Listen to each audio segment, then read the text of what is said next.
firsthand look at that debate stage. And Mary, Kamala Harris has been preparing for this for weeks. Intensely preparing. She even went so far as to set up a mock debate stage, that stage there that she is about to walk out on, full with TV lights, doing these mock rehearsals. And she's also been turning to Hillary Clinton. I'm told that they have spoken in the last week. She turned to a lot of Clinton's advisors, those who prepped her for her face-offs with Trump, even one who embodied the role of Donald Trump in those rehearsals, even dressing like the former president. Her goal here tonight on that stage is to really reintroduce herself to voters, remind them of her proposals and her policies, and then to pivot and go on the attack. She wants to remind voters of what Donald Trump stands for, what his administration might look like a second go-round. And yes, she is also going to try and get under his skin, to needle him a bit. The challenge for her will be to bait him without getting baited herself. Both candidates have been here looking at that debate stage, but I have to say, Rachel, Trump seemed to spend a lot of time looking at all the angles, the camera angles. He has been preparing as well. Yeah, this is a former president who is keenly aware of image. And despite his advisors insisting he doesn't need any debate prep, the former president, I am told, is taking this very seriously. He knows just how consequential this debate, this moment could be. Also with him during that walkthrough on the debate stage, former Congresswoman Tulsi Gabbard. You may remember she challenged Harris on the debate stage back in 2019. When she was a Democrat running for president. When she was a Democrat running for president, now an independent who's supporting Donald Trump. She has been involved in these debate preparations. The big question, of course, tonight, which version of Donald Trump shows up? Is it the former president that stays on message, or is it the former president that's on the attack? Well, you were on that debate stage. If he shows up on the attack, it's a very small, intimate stage. Small and intimate. They will be just 6 feet apart. It is the room where it's all going to be happening. The stage is set for tonight's debate. So let's take you inside of that room. I went inside the debate hall just right before the candidates arrived. Take a look. When these two candidates enter this debate hall, it will be their very first time coming face to face, and they'll be standing just 6 feet apart. No live studio audience to cheer them on, no campaign staff allowed in this room either. Donald Trump won the coin toss and decided to give the final word in this debate. Vice President Kamala Harris choosing the podium on the right side of the debate stage. The candidates' microphones will only be turned on when it is their turn to speak.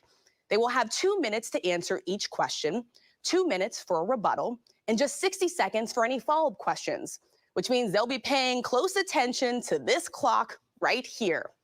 The colors will change as the time winds down, turning yellow when there's just 15 seconds left and red when their time is up. And of course, sitting right here will be our very own David Muir and Lindsay Davis, who will be moderating the first and likely only debate before the November election. Control. All right, so look, it is one thing to obviously meet your rival, but it's another thing to meet them on stage at the debate for the very first time, less than 60 days out from a consequential election. No pressure, right, Mary? None at all. But of course, those strict rules that you just mentioned were carefully negotiated by the campaigns. Let's go over them again. No opening statements, only closing remarks. Each candidate's microphone will only be turned on when it is their turn to speak. Otherwise, they will be muted. Former President Donald Trump won that coin toss and chose to deliver the last closing statement. Of course, not unusual for them to want to coordinate all of these details. And Martha. It's the details, indeed. The details. And you've been at events. You've moderated general election debates. You, in fact, moderated that last amazing debate between Donald Trump and Hillary Clinton. The microphones were not muted, I can tell you that right now. You know, I always tell people the first debate I did in 2012, Joe Biden, Paul Ryan, I said it was like studying for college exams and then taking them in front of 70 million people. The debate with Hillary Clinton and Donald Trump was like studying for college exams and then taking it in front of a firing squad. He would attack the moderator. You know, he would say I was unfair. He would say you're giving her more time. You really had to concentrate on keeping them both on message as much as possible. But Donald Trump has changed the debate stage forever. He's changed the way these debates are done. He had that one debate in 2020 where he was really off the rails. I think he learned his lesson from that one, but you absolutely never know what Donald Trump is going to say. And our moderators are so prepared for tonight that there are always, always surprises. And let's remember, he is no ordinary candidate. This is absolutely no ordinary election. And we mentioned he is under indictment for trying to overturn the last election. He has suggested he would not accept the results if he won here. We're here at the National Constitution Center.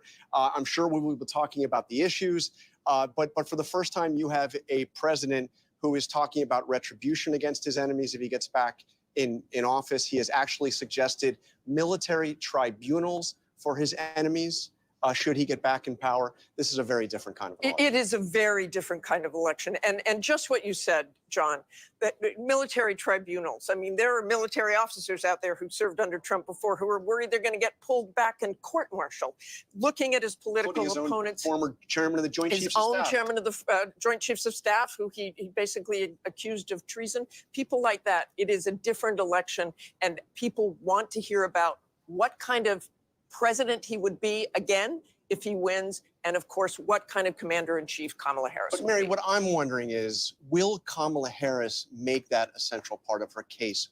Will she prosecute that case against Trump, or will she stick to the issues? Well, look, she certainly has made clear out on the trail that she is not shying away from prosecuting the case against Trump. It's a central part of her biography as she reintroduces herself to voters here. But really, her focus tonight is on seizing this moment, likely the largest audience she has so far, to make her case and make clear the split screen with Trump. And Rachel, January 6th, which we'll probably hear something about here, January 6th is actually something that Donald Trump doesn't want to run away from. He once told me it was one of the proudest moments of his presidency. He's really embraced it. I think a lot of Republicans after January 6th were hoping that he would create some distance between himself and that date. But since then, the former president has called those who stormed the Capitol rioters. He has vowed to pardon them. Patriots. And I called them patriots, excuse me. I had an opportunity to ask the former president about that recently. Take a look. My question is on those rioters who assaulted officers. You have to would you pardon what's those going to people? happen? Oh, absolutely, I would. You would pardon those? If they're innocent, I would pardon them. They've been convicted. And by the way, the Supreme Court just well, they were convicted by a very tough system. Yeah, so to be clear there, the former president calls them patriots. He stands by his pledge to pardon those rioters, even those who have been convicted of assaulting police officers that day. And look, for all that and all that we've discussed and all the chaos of the last several weeks in this campaign, this is essentially a tied race. Terry Moran, our senior national correspondent, has been tracking the polls and really, more importantly, Terry, what's behind the polls. Absolutely, John. The whole country knows this is a close race. It's historically close in the modern history of polling. Take a look at the polling average. The 538 national polling average right there has Harris up by about 3 points. Look, that's within the margin of error, but her momentum from the last 3 weeks is basically stalling. The latest national poll underscores this very simple truth. It is close. The battleground states, take a look at this. It could hardly be any closer there. Harris leading in 5 of the battlegrounds, but very narrowly, all within the margin of error. And one thing to keep in mind tonight, nearly a third of likely voters in these polls, they're telling pollsters that they believe they need to know more about Kamala Harris. Look at that. Donald Trump is one of the most famous men in the world, one of the most famous people in the world. People know what they think about Donald Trump. Kamala Harris, there's 30%, almost 28% in that poll, who don't know enough. That's an opportunity for her, also a challenge. John, Martha? No doubt. People know who Donald Trump is. Martha? Okay, coming up, the opponents have been on the attack. Tonight, the candidates will now be confronted with the biggest issues online: the economy, immigration, abortion, crime, foreign policy, and more when we come back.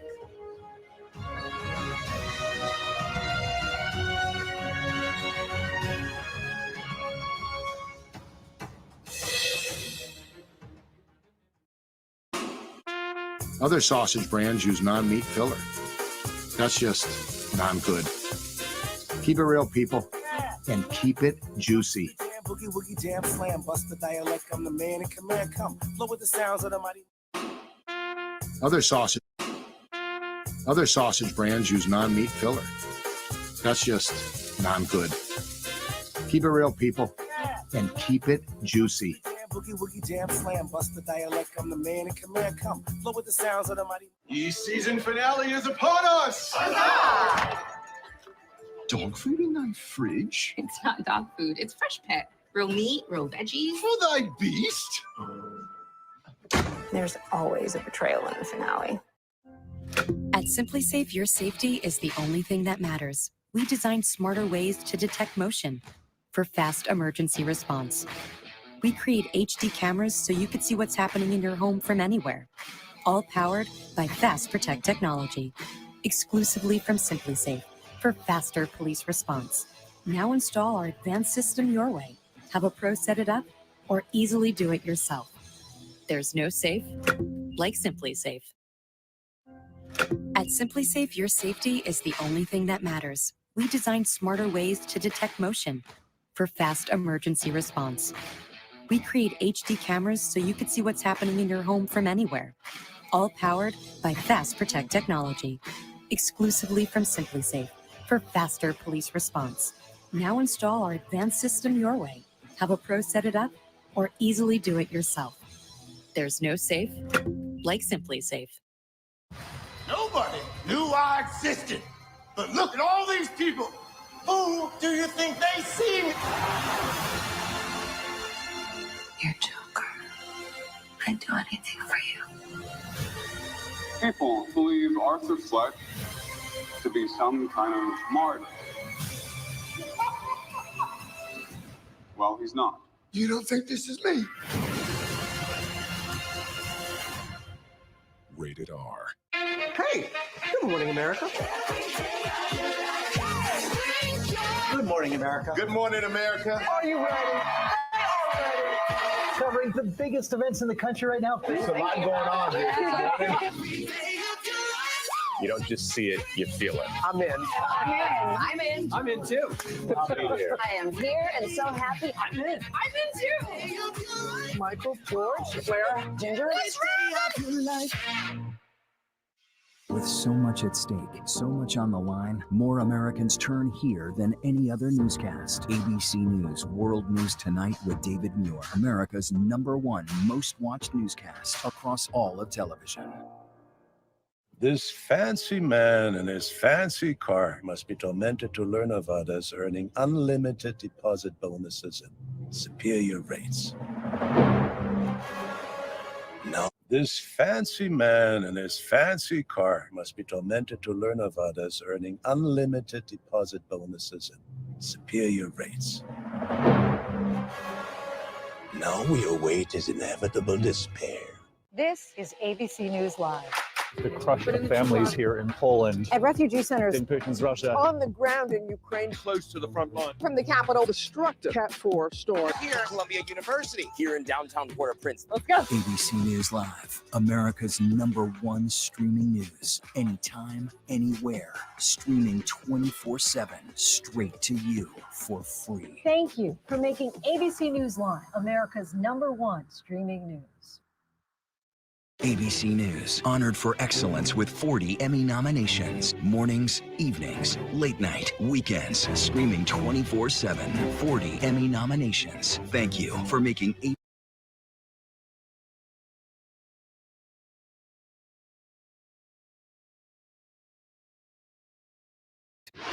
Reporting from the Republican National Convention, I'm Lindsay Davis. Wherever the story is, we'll take you there. You're streaming ABC News Live. Welcome back. We're live at the National Constitution Center in Philadelphia ahead of the first presidential debate. Both nominees will define themselves tonight and lay out to voters where they stand on major issues that affect us all. #1 among them, the economy. So let's bring in our chief economics correspondent, Rebecca Jarvis from New York, with where things stand after inflation reached a 40-year high in 2022. Rebecca? Well, Martha, Trump's key advantage coming into tonight's debate is the economy. According to the latest numbers from Pew, 55% of voters say they are very or somewhat confident in Trump to make good decisions about economic policy, compared with 45% who say that about Harris.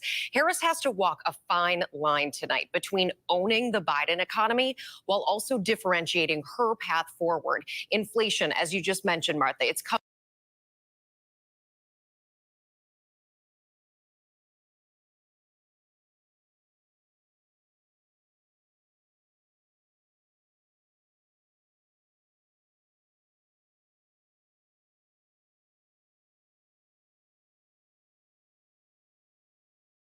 Prices are up substantially from 3 years ago. The typical family is now paying about $1,100 more a month today on the same goods and services as they were in January of 2021. Inflation is not just a problem here in the U.S. It is a worldwide issue since the pandemic. But Americans are looking to our next president to make the American dream achievable and the cost of living affordable. And that is what they want to hear tonight from the nominees. Who has that plan, Martha? Thanks so much, Rebecca. It's something I hear from voters all over the country. That's what they want to talk about. That's what they want to hear. Kamala Harris knows that she is vulnerable on this. Yeah, and she knows that this is top of mind for so many of those voters and that she is walking this fine line, as Rebecca described. She's proud of her record with Joe Biden, the Bidenomics record, but she knows she has to build on that and make clear to voters what she would do differently, how she would make a difference in their actual wallets. It's one of the few policy areas that she's gone into the most detail of so far. She knows that she has to continue to make that argument. And Rachel, Donald Trump has just seized on this issue again and again, over and over. Again and again, and for good reason, because you just heard from Rebecca there. This is the single most important issue to voters, and he does have an edge on Vice President Kamala Harris in poll after poll. It's a big reason why his advisors want him to focus on the issues tonight, not the attacks. And the other issue where he has the huge advantage is the border security, immigration. So let's bring in María Villareal down at the border in El Paso, Texas. María. Well, you know, John, as of right now, we have seen the encounter numbers declining since June. That is when we saw President Biden come in with that executive order, basically shutting down the border between the ports of entry.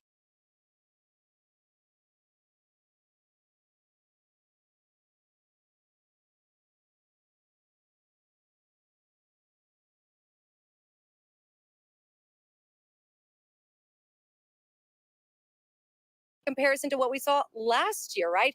The thing about immigration is it is an unknown for most of America, and that generates a lot of fear in people, which is why this has become a very hot topic. When we saw Trump on the border in Arizona a few weeks ago, he laid out part of his plan talking about tighter restrictions and penalties as part of what he wants to do if he's elected. On the other side of it, we haven't heard much from Harris when it comes to her immigration plan, other than she would try and resurrect that border security bill that was torpedoed right now. Listen, we have talked to voters. They want facts, they want policy, they want strategy. John? And look, Trump's been taking a hard line on this issue for a long, long time, but an even harder line this time than when he first ran. Yeah, he is vowing mass deportations. And in a recent interview, he suggested that he would even use the National Guard and even the military to target. We're talking about 15 million to 20 million people, possibly. The last government estimate was 11 million migrants, which he hasn't necessarily explained exactly how this would be carried out. But it is one of the campaign promises that he makes over and over again at every single rally, John. And Kamala Harris defending her record. She's not the border czar. They call her the border czar. Yeah, but and she knows tonight that she has to make clear to voters really what her role was here. She was not the border czar. She was never tasked with border security, as Trump has argued. She was put in charge of addressing the root causes of immigration. But it is certainly safe to say that they know this is a vulnerability for her. She is braced for those attacks to come tonight. Okay, another key issue, crime and safety, of course, top issue in the election. Chief Justice correspondent Pierre Thomas has been tracking this for us. Pierre, joining us from D.C., Donald Trump has been slamming Democrats and Kamala Harris over the issue of violent crime, saying that it is way on the rise. What is the reality here? John, here are the facts. Crime, particularly violent crime and gun violence, rose dramatically in Trump's final year in office. That increase continued in the first year of the Biden administration. But for the past 2 years, we've seen significant decreases, sometimes double-digit decreases in violent crime. Murder so far this year is down 17% in the nation's biggest cities. But no one's jumping for joy because gun violence is a chronic epidemic in this nation. And they're always flashing symbols that are painful reminders. And in just the past 7 days alone, we had a 14-year-old boy walk into a Georgia high school and allegedly kill 2 classmates and 2 teachers using an assault rifle. As we speak, there's a desperate manhunt in Kentucky to find the sniper who was shooting at people driving along a busy highway. These are all impacts on the way people actually feel, John. Yeah, whatever the global stats are, people are concerned about crime. Martha? And of course, another key issue, abortion.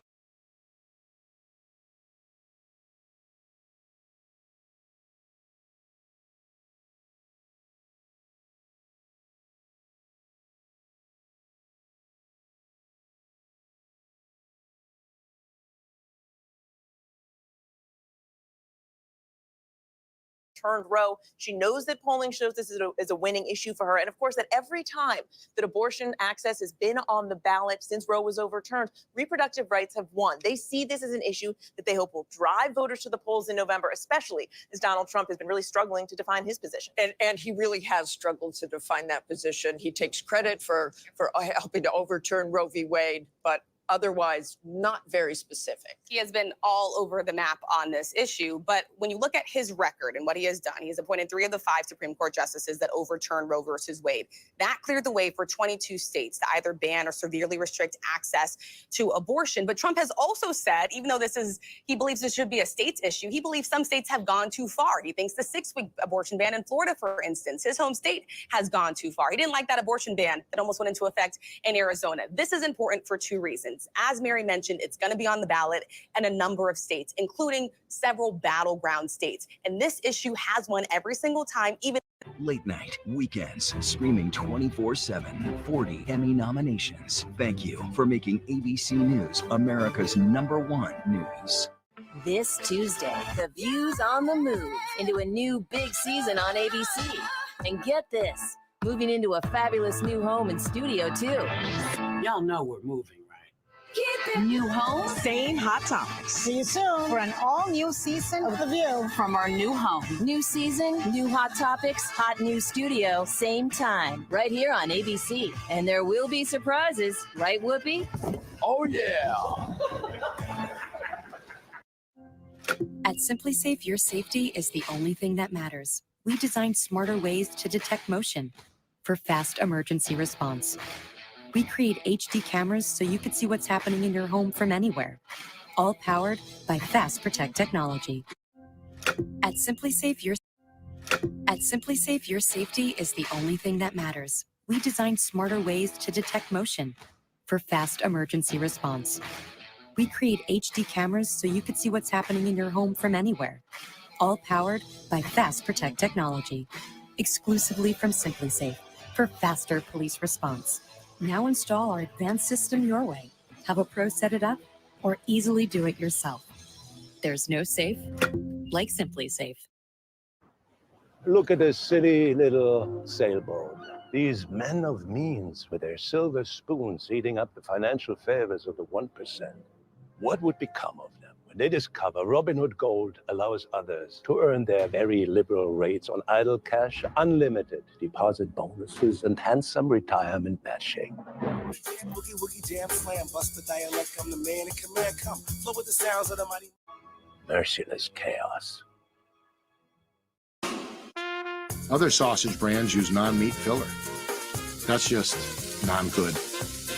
Keep it real, people, and keep it juicy. Boogie, woogie, jam, slam, bust the dialect, I'm the man in command, come, flow with the sounds of the mighty. The best family in the world. I'm not here to replace. Here's to a great adventure.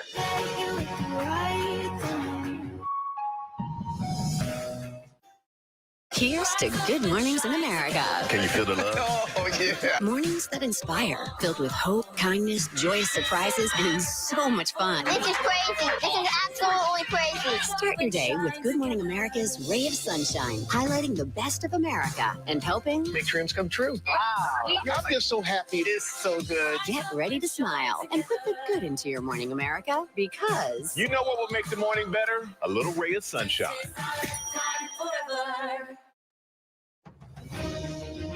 And welcome back. You are taking a live look right now at the spin room here in Philadelphia. Surrogates for each campaign will head there right after the debate, and more than 1,000 journalists will be there too. They are here covering the big night. The Latino vote will be influential this November. Latinos are now the second largest voting bloc in the country, with more than 36 million who will be able to vote in 2024. So let's bring in María Elena Salinas, who is in Miami for us. María, you have covered 10 elections. We know both campaigns trying to appeal to Latino voters in this final stretch. Exactly. They are both trying very hard to get the Latino vote because it's so important, including in the battleground states. As of now, Kamala Harris is doing better than President Trump with Latino voters. You know, there are still 10 to 15% of Latinos that are considered persuadable, so they can still can be convinced by either one. But there's about 30%, between 25 and 30% of Latinos that have traditionally voted Republican. They continue to do so, no matter who the candidate is. President Trump did improve those numbers in the last two elections, but Kamala Harris has also improved her numbers tremendously from Biden, from when before he dropped out of the race, but she still has not reached the amount of support that he had in 2020. So there's an opportunity for both Biden and for both Trump and Harris to capture the Latino vote. Yeah, Harris is doing a lot better than President Biden was with this very key demographic. We were just talking about immigration, María. What about the views on immigration when it comes to these voters? Well, for Latino voters, their views on immigration have shifted than they were in the last few elections. Now they support a more stricter laws, a more hardline approach toward immigration. And that is because usually the Democrats promised immigration reform, and Latinos were attracted to that promise, but that promise never materialized. Now they feel that the recent arrivals hurts not only their image, but they feel that it is unfair that they are getting paroled. Many of them are getting work permits, while there are still millions of undocumented people here living in this country that are either married to U.S. citizens or have children that are U.S. born, that have been waiting for decades, also the dreamers. And that's the one thing that I think that they need to take into consideration. One thing that might hurt President Trump is the mass deportations. Latinos are not in favor of mass deportations. Rachel? María, Elena, Salinas, we so appreciate your time and your insights. Thank you so much for joining us. John? All right, we are less than 30 minutes away from the first debate between Donald Trump and Kamala Harris. When we come back, the global stakes in this most... I'm David Muir. I know you are. You Watch do? you every night. ABC's World News Tonight with David Muir is America's most watched newscast.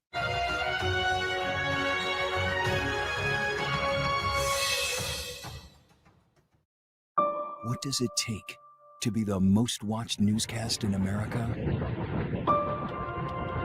We are part of an operation. Is this our combat operations center? We're approaching the gate. Militants came in from different directions. Nuclear reactor. So you have a couple loaded and ready to go. The house is destroyed, but the flag... Not a carry it. How important it made to USA. Great work. Hi. Appreciate you. Thank you. Ismael? David. David. I'm David Muir. I know you are. You Watch do? you every night. ABC's World News Tonight with David Muir is America's most watched newscast. This Tuesday, the views on the move into a new big season on ABC. And get this, moving into a fabulous new home and studio too. Y'all know we're moving, right? New home, Same hot tub. this Tuesday, the views on the move into a new big season on ABC. And get this, moving into a fabulous new home and studio too. Y'all know we're moving, right? New home, Same hot tub. See you soon for an all-new season of The View from our new home. new season, new hot topics, hot new studio, same time, right here on ABC. And there will be surprises, right, Whoopi? Oh, yeah. Hey, good morning, America. Good morning, America. Good morning, America. Are you ready? Covering the biggest events in the country right now. There's a lot going on here this morning. You don't just see it, you feel it. I'm in. I'm in. I'm in. I'm in too. I'll be here. I am here and so happy. I'm in. I'm in too. Michael, George, Clara, Ginger. Vote Cheddar Bay 2024, because when Red Lobster's biscuits rise, America thrives. So come in now for a chance to win 4 years of free Red Lobster, because one bite can unite all parties, at least for dinner.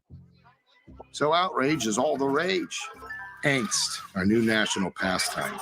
Just a thought from out here in Johnsonville. What if instead of keeping it angsty, we all keep it juicy? Oh yeah. Hey, turn down the temperature just for a bit and let all of our flavor flags fly. Why not?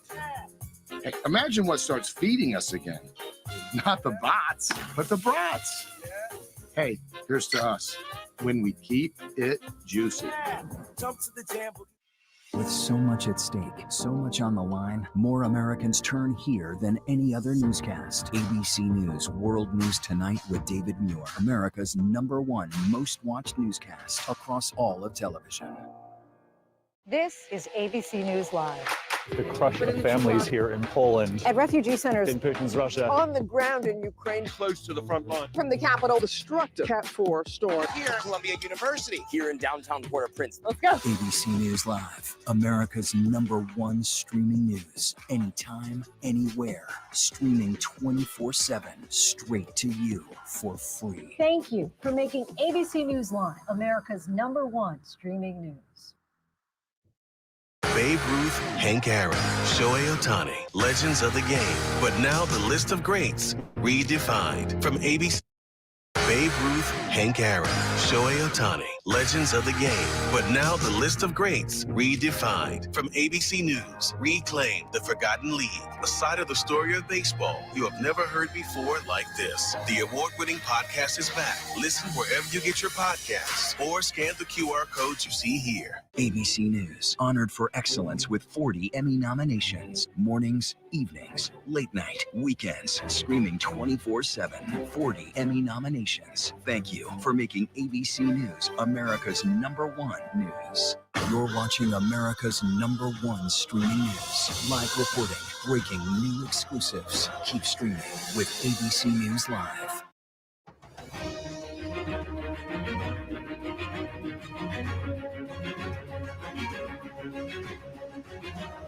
Back now in Philadelphia, about 28 minutes until the debate begins, a debate the whole world is watching because the decisions the next president makes will have a profound effect on America. So let's start there with our Matt Gutman, who has spent months covering the conflict in the Middle East. And Matt, I know this debate is being watched very closely there. Very closely, Martha, and a former longtime advisor for Israeli Prime Minister Netanyahu told me that he's going to be watching very closely for what former President Trump has to say about Iran. He said for Netanyahu, both Harris and Trump are known quantities, but the advisor telling me that for Netanyahu, a Trump presidency would be a dream come true, especially because of the mounting scrutiny that Netanyahu has been under. Increasing allegations that he's been dragging his feet on this hostage deal and ceasefire, mounting even further after the release of that video showing the tunnel in which those 6 hostages were executed, including American Hirsch Goldberg Pollen, not just a couple of hours ago. And if you ask Israelis and Palestinians what they're looking for from Vice President Harris, they're likely to say they want to know what she has to offer that is different from what the Biden administration has been doing the past several months. Despite massive efforts, they've promised that a deal is around the corner, but it remains elusive. And it's going to be a lot easier of a sell for the former president, who's never faced a crisis like this, but October 7th would never have happened. If he were president, he would have been able to have strong-armed Hamas and Netanyahu into a ceasefire and hostage deal that would have saved the lives of many Palestinians and, of course, those hostages, Martha. A lot of challenges about that tonight for sure, Matt. Thanks so much. Ukraine also at the center of this. Let's bring in Chief Foreign Affairs Correspondent Ian Pannell, who is in Ukraine. Closely watched there as well, Ian. Yeah, that's right. I mean, I spoke to an advisor to the president's office today, and he used one simple word: critical. It's critical what happens tonight. It's critical what happens in November, not just to Ukraine, but I think this sends strong signals to other critical areas in terms of foreign policy for the United States, for example, China. And this war is just grinding on. I mean, overnight, Ukraine launching one of its biggest drone attacks on Russia since the start of this war. 20 drones were shot down the Moscow region, over 140 fired into Russia. An apartment block hit, a woman killed, and one of Moscow's airports was also struck. What we've seen is Ukraine repeatedly trying to target Russia in an attempt to try and bring the war home to the Kremlin and to the Russian people. And this is partly because they've been given restrictions on the weapons that have been supplied by the United States and others. And what Ukraine is hoping is that those restrictions are going to be lifted. US Secretary of State Antony Blinken is going to come here to Kyiv this week. Speaking in London, he confirmed that Iran has now transferred ballistic missiles to Russia. He's expecting that those are going to be used in the coming weeks. He describes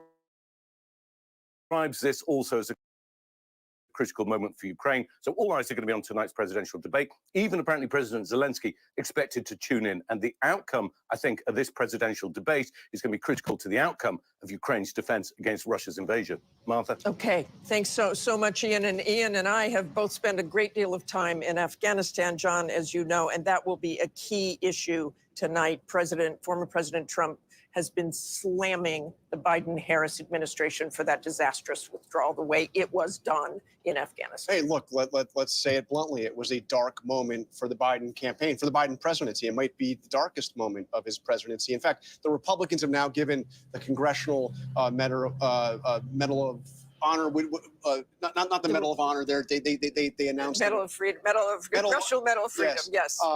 To the 13 service members who died at Abbey Gate in Afghanistan. And one thing, if you look at that moment, so that withdrawal from Afghanistan happened in August of 2021.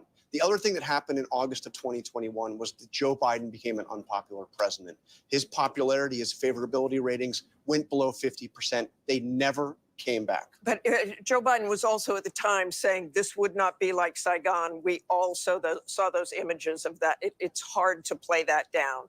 If you're the president, it's hard to call that a success. And Mary, let's go back to Israel and Gaza, a key issue also for Kamala Harris, and a very, very fine line she has to walk. A very fine line. And this is one of those rare issues where she is taking a notably different tone from the president. She has been much more forceful in speaking out about the humanitarian crisis in Gaza, stressing, yes, of course, Israel has a right to defend itself, but saying Palestinians also have the right to dignity, security, and freedom. Now, policy-wise, she is largely vowing to continue the policies of the Biden administration, but there is no question on this issue, she is facing the most pressure from Democratic voters. I've been at nearly every Harris rally so far, and at almost every one, she is interrupted by protesters eager to make their voices heard on that. They will be listening closely. Very strong voting bloc there too, Rachel. Yeah, they're going to be listening to that message. All right, so coming up, Senator Tom Cotton and Governor Josh Shapiro are standing by with just about 20 minutes until the debate. Stay with us.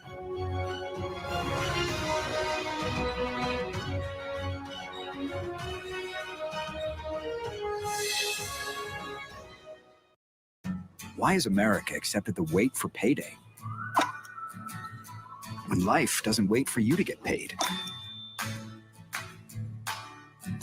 Introducing MyPay from Chime, a revolutionary new way of getting your pay when you want. Get up to $500 of your pay before payday. No interest, no credit check, no mandatory fees. When any day is payday, it's a good day. Get paid when you say with MyPay. Get started at chime.com. The season finale is upon us! Dog food in thy fridge? It's not dog food, it's fresh pet. Real meat, real veggies. For thy beast? There's always a betrayal in the finale. This Tuesday, the view's on the move into a new big season on ABC. And get this, moving into a fabulous new home and studio too. Y'all know we're moving. New home, Same hot topics. See you soon for an all-new season of The View from our new home. New season, new hot topics, hot new studio, same time, right here on ABC. And there will be surprises, right, Whoopi? Oh, yeah. This is ABC News Live. The crush of families here in Poland. At refugee centers In Putin's Russia. On the ground in Ukraine, Close to the front line. from the capital, destructive Cat 4 storm. Here at Columbia University. Here in downtown Port-au-Prince. Let's go. ABC News Live, America's #1 streaming news. Anytime, anywhere. Streaming 24/7, straight to you for free. Thank you for making ABC News Live America's #1 streaming news. With so much at stake, so much on the line, more Americans turn here than any other newscast. ABC News World News Tonight with David Muir, America's #1 most watched newscast across all of television. Here's to a great adventure.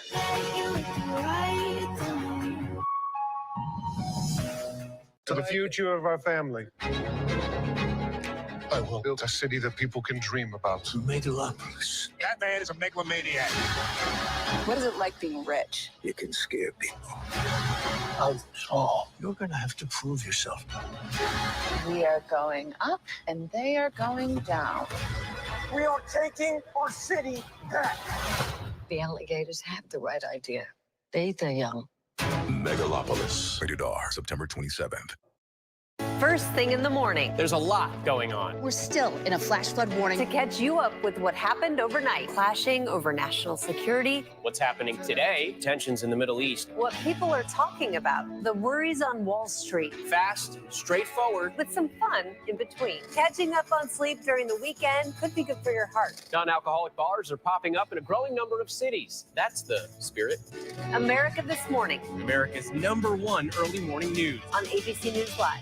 More Americans choose ABC News, America's #1 news source. And there you see the debate stage here in Philadelphia. The debate now less than 20 minutes away. And we are joined on behalf of the Trump campaign by Arkansas Senator Tom Cotton. Senator Cotton, thanks a lot for being. We only have a couple minutes. This debate's about to get underway. But I wanted to ask you, which Donald Trump do you think is going to show up tonight? You know him well. Is it going to be the Donald Trump that is going to be making personal attacks, insulting Kamala Harris, or is it going to be the Donald Trump that's going to focus on his issues?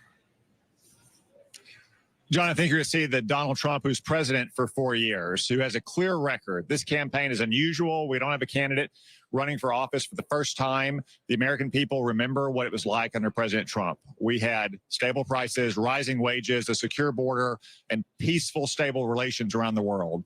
Under Kamala Harris and Joe Biden, we've had record high inflation. We've had a wide open border. We've had war breaking out everywhere. The American people are going to remember after tonight that times were good under Donald Trump, and they want another 4 years of President Trump back in the White House. And we noticed he was spending a lot of time looking at the angles, studying the debate stage. He does know the television of this.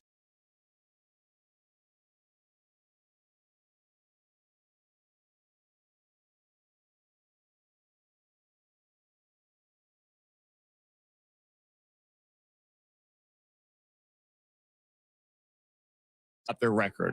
People remember that with Donald Trump, they had good times, they had rising wages, they had stable prices, we had peace and stability. And with Kamala Harris, a dangerous San Francisco liberal, and Joe Biden in the White House, we've had none of that. So I think it's going to be a clear contrast between President Trump and Kamala Harris tonight, and the American people, starting tonight and over the next 8 weeks, are going to make the decision that they want President Trump back in the White House. All right, there's Senator Cotton with one side of this debate, very sharply worded. Mary, the other side. For the other side now, Pennsylvania Governor Josh Shapiro joins us, of course, a key surrogate for the Harris campaign. You heard Senator Cotton there. He says that voters know who Donald Trump is. You've seen the polling. A large slice of voters say they simply don't know enough about the vice president. Is this her last best chance to reach out to those critical voters, show them who she really is, what she stands for? Look, I'm not sure what world Senator Cotton was living in, but when Donald Trump was in charge, the only thing we had more of in this country was more chaos. And I think under Kamala Harris, you're going to see someone who's compassionate, who cares deeply about the welfare of all Americans, no matter what they look like, where they come from, who they love, who they pray to. An economic message that lifts people up instead of shutting out the middle class. I expect you'll see Kamala Harris speak not only about her strong track record, but her strong vision for the nation and prosecute the case effectively against Donald Trump tonight. You mentioned the case against Trump. What about Joe Biden? How does she go about building off of their record, but making clear to voters who are concerned that she won't just be Biden 2.0? Well, serving as Joe Biden's vice president made her fit and ready to serve on day one. I think it's important that we examine Kamala Harris's positions, her vision, the things she wants to do for this nation.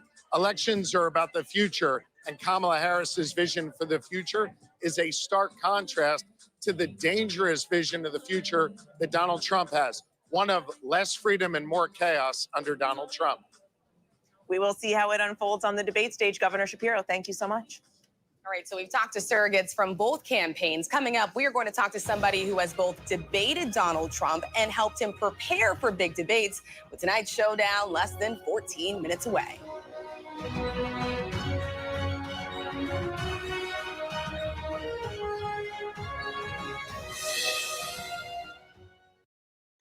Why has America accepted the wait for payday when life doesn't wait for you to get paid? Introducing MyPay from Chime, a revolutionary new way of getting your pay when you want. Get up to $500 of your pay before payday. No interest, no credit check, no mandatory fees. When any day is payday, it's a good day. Get paid when you say with MyPay. Get started at Chime.com. The season finale is upon us! Dog food in thy fridge? It's not dog food, it's fresh pet. Real meat, real veggies. For thy beast? There's always a betrayal in the finale. What does it take to be the most watched newscast in America? We are part of an operation. Is this our combat operations center? We're approaching the gate. Militants came in from different directions. Nuclear reactor. So you have a couple loaded and ready to go. The house is destroyed, but the flag. Not a carry in it. How important it made to USA. Great work. Hi, appreciate you. Thank you. Ismail? David. David. I'm David Muir. I know you are. You Watch do? you every night. ABC's World News Tonight with David Muir is America's most watched newscast. At Simply Safe, your safety is the only thing that matters. We designed smarter ways to detect motion for fast emergency response. We create HD cameras so you can see what's happening in your home from anywhere. All powered by Fast Protect technology. Exclusively from Simply Safe for faster police response. Now install our advanced system your way. Have a pro set it up or easily do it yourself. There's no safe like Simply Safe. To the future of our family. I will build a city that people can dream about. Megalopolis. That man is a megalomaniac.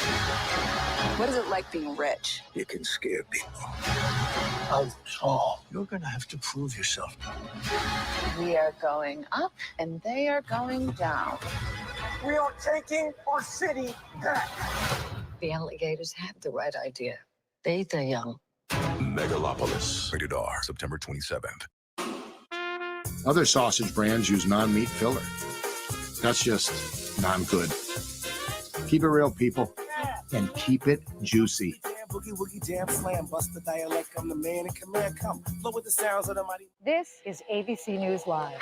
The crush of families here in Poland. At refugee centers In Putin's Russia. On the ground in Ukraine, Close to the front line. from the capital, destructive Cat 4 storm. Here at Columbia University. Here in downtown Port-au-Prince. Let's go. ABC News Live, America's #1 streaming news. Anytime, anywhere. Streaming 24/7, straight to you for free. Thank you for making ABC News Live America's #1 streaming news. More Americans choose ABC News, America's #1 news source.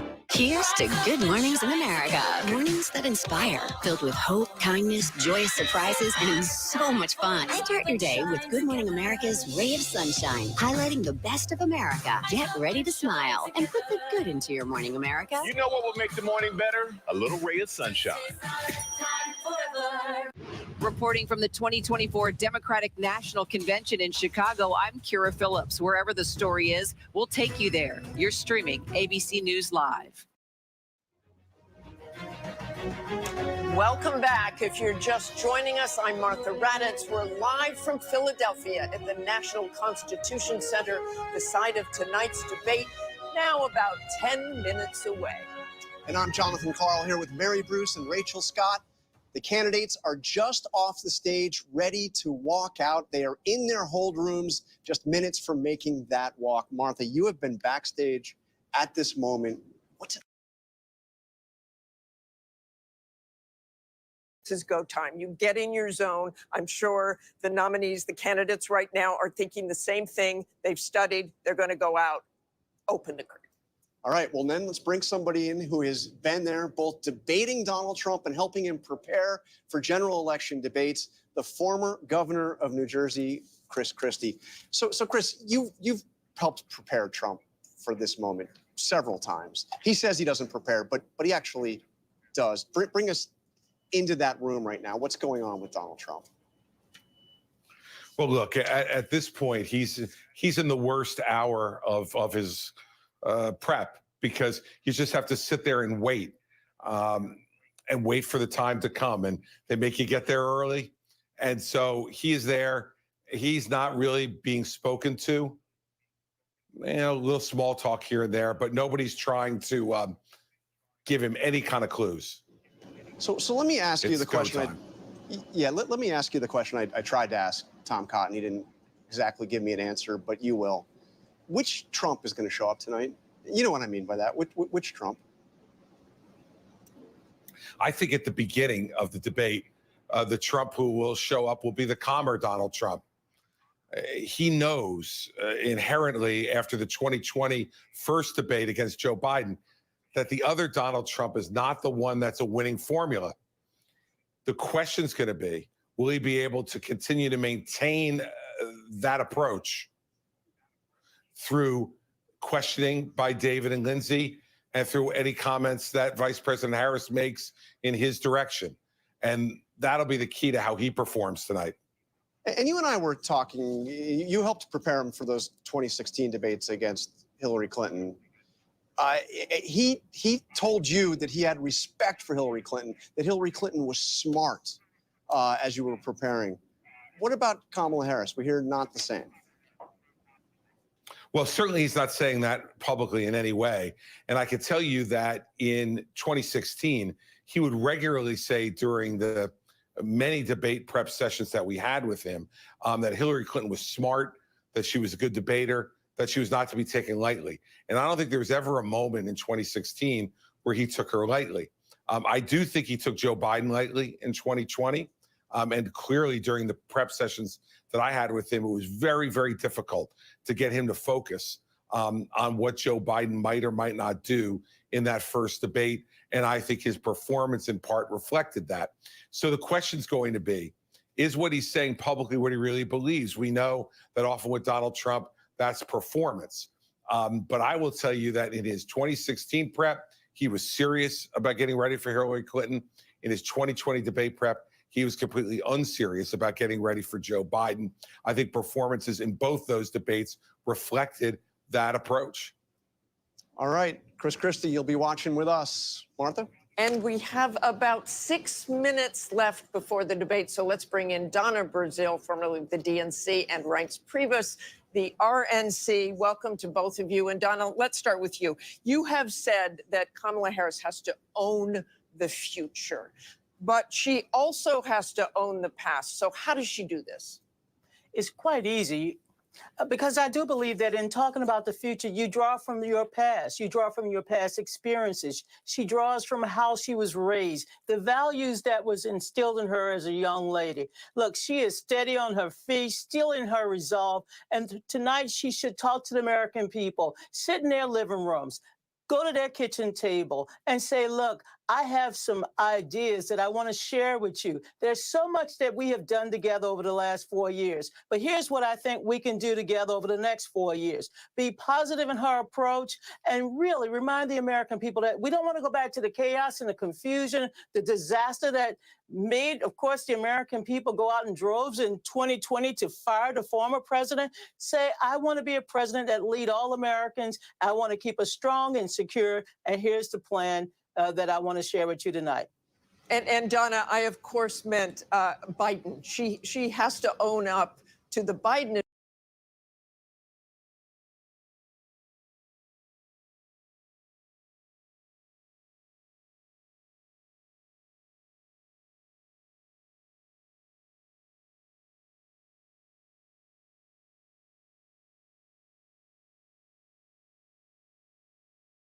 They're insulin without paying over $1,000, $35. There's so much good that she can talk about from the visits that she's made to small towns across this country, large cities across the country. Bring us together. The American people want to be led into the future, not dragged back to another era. And Reince, I want your thoughts on, I believe, what Donald Trump do you think we'll see tonight? Can he be disciplined about talking about policies and what kind of president he will be? Well, he certainly can be. I mean, the reality is Donald Trump doesn't have a lot to lose tonight. I mean, his support has always been almost unmovable. So the second piece is the honeymoon, I think, is over for Kamala Harris. And you all kind of touched on it with Donna. Kamala Harris has to answer for the state of the economy that she took a role in the Biden administration, the border, her past positions on decriminalizing the border, decriminalizing certain drugs, what her role was in Afghanistan. So really, the spotlight is on Kamala Harris tonight because she played a role in the Biden administration. She wants to act like she's not an incumbent. So this is where the focus is going to be. And she's got a lot to answer for tonight. And I think that's where Donald Trump's focus will be and where it actually should be tonight. Well, one of the things he wants to do is have female voters look at him. How does he attract female voters after saying things about Kamala Harris? And we'll see how he pronounces that tonight. Things he said about Kamala Harris, that she's dumb as a rock. That's not really going to attract female voters, is it? Yeah, no, it won't. But I also think that just like he did in the first debate against Joe Biden, I think the formula here is to constantly tie Kamala Harris to the Biden administration, which is where Trump is winning against her on the economy, inflation, and all these other problems that we're having, and then sit back and let her talk. Let her explain herself, her past positions, current positions. How does she feel about how Biden has done on the economy? How does she feel about the border? Well, then turn it over and let her talk. Okay, thanks so much for joining us tonight, Donna.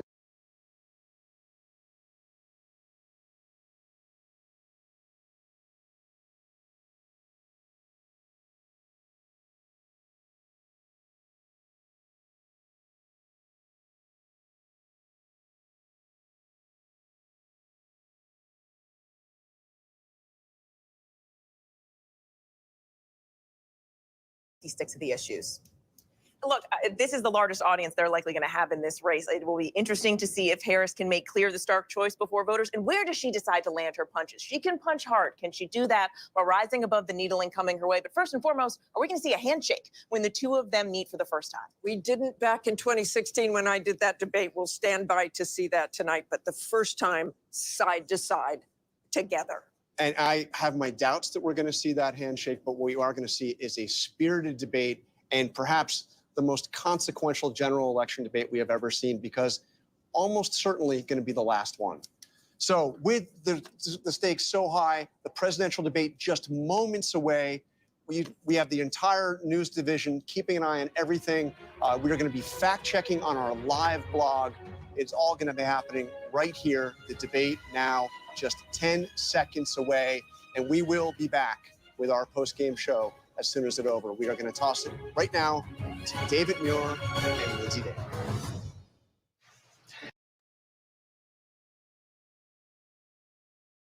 And former President Donald Trump, their first face-to-face meeting in this presidential election, their first face-to-face meeting ever. A historic race for president upended just weeks ago. President Biden withdrawing after his last debate. Donald Trump now up against a new opponent. The candidates separated by the smallest of margins, essentially tied in the polls nationally and in the key battlegrounds, including right here in Pennsylvania, all still very much in play.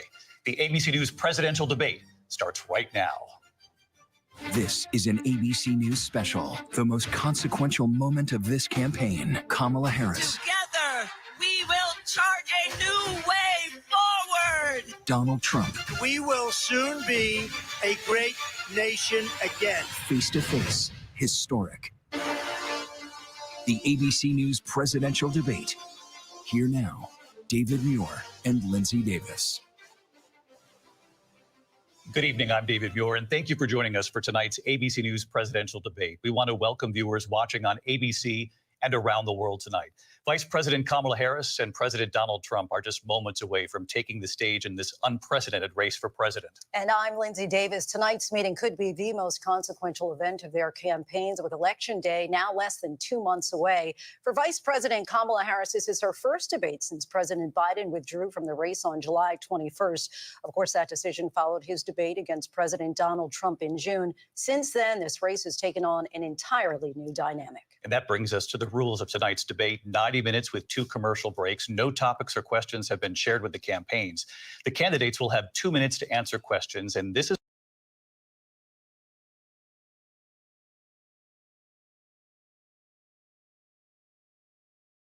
when it's their turn to speak. No pre-written notes allowed.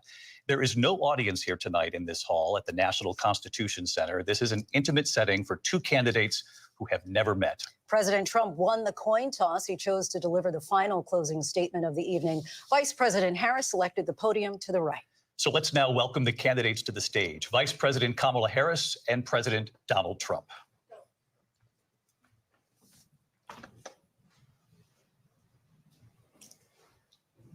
Kamala Harris.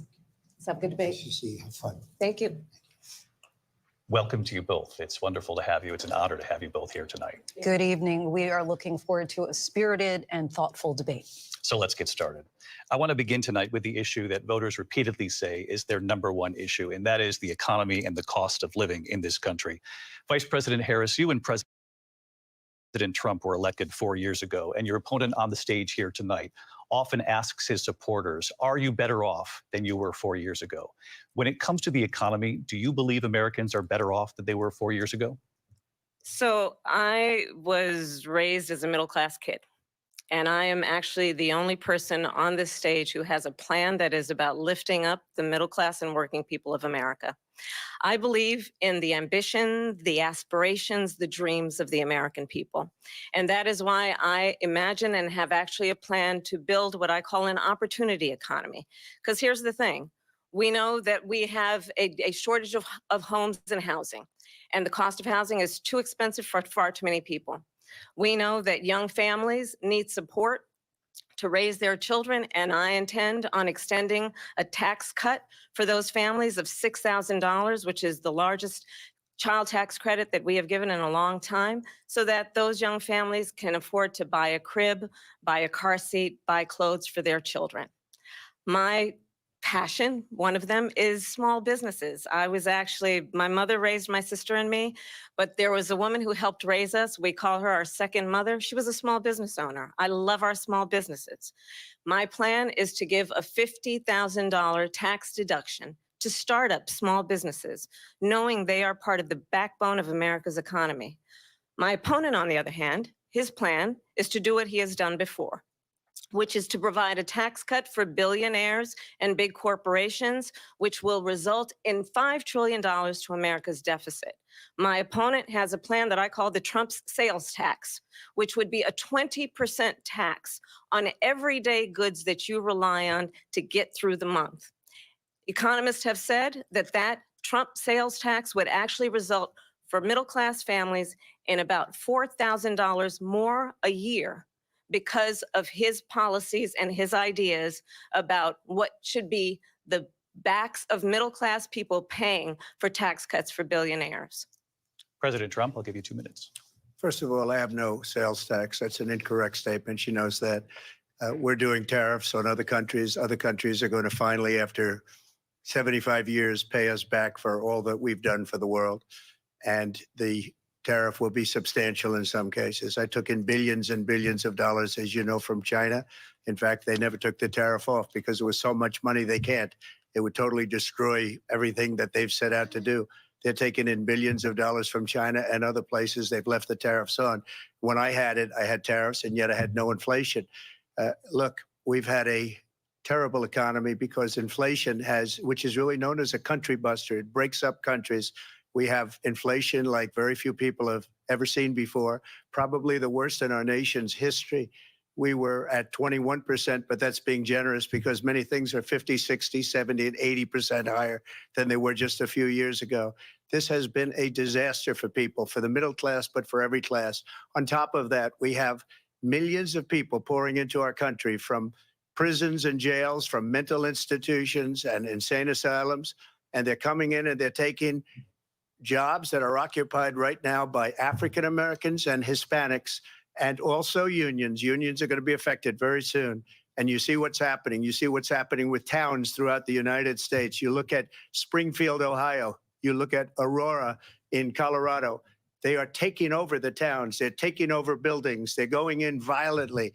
These are the people that she and Biden led into our country, and they're destroying our country. They're dangerous. They're at the highest level of criminality, and we have to get them out. We have to get them out fast. I created one of the greatest economies in the history of our country.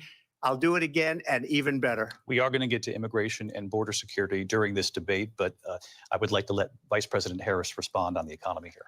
Well, I would love to. Let's talk about what Donald Trump left us. Donald Trump left us the worst unemployment since the Great Depression. Donald Trump left us the worst public health epidemic in a century. Donald Trump left us the worst attack on our democracy since the Civil War. And what we have done is clean up Donald Trump's mess. What we have done and what I intend to do is build on what we know are the aspirations and the hopes of the American people. But I'm going to tell you all in this debate tonight, you're going to hear from the same old tired playbook, a bunch of lies, grievances, and name calling. What you're going to hear tonight is a detailed and dangerous plan called Project 2025 that the former president intends on implementing if he were elected again. I believe very strongly.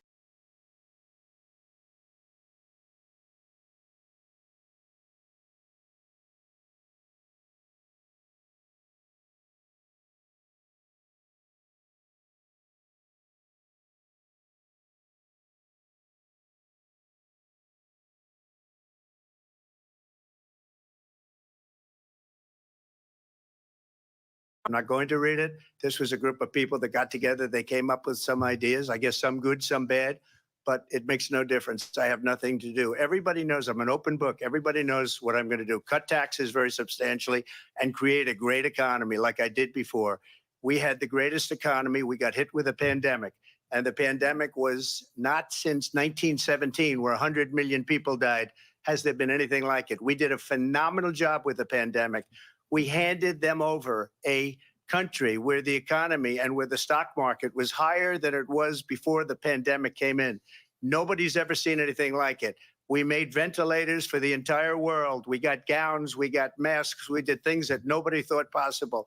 And people give me credit for rebuilding the military. They give me credit for a lot of things, but not enough credit for the great job we did with the pandemic. But the only jobs they got were bounce back jobs. These were jobs bounced back, and it bounced back and it went to their benefit. But I was the one that created them. They know it, and so does everybody else. Vice President Harris, I'll let you respond. So Donald Trump has no plan for you.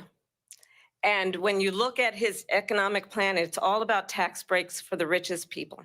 I am offering what I describe as an opportunity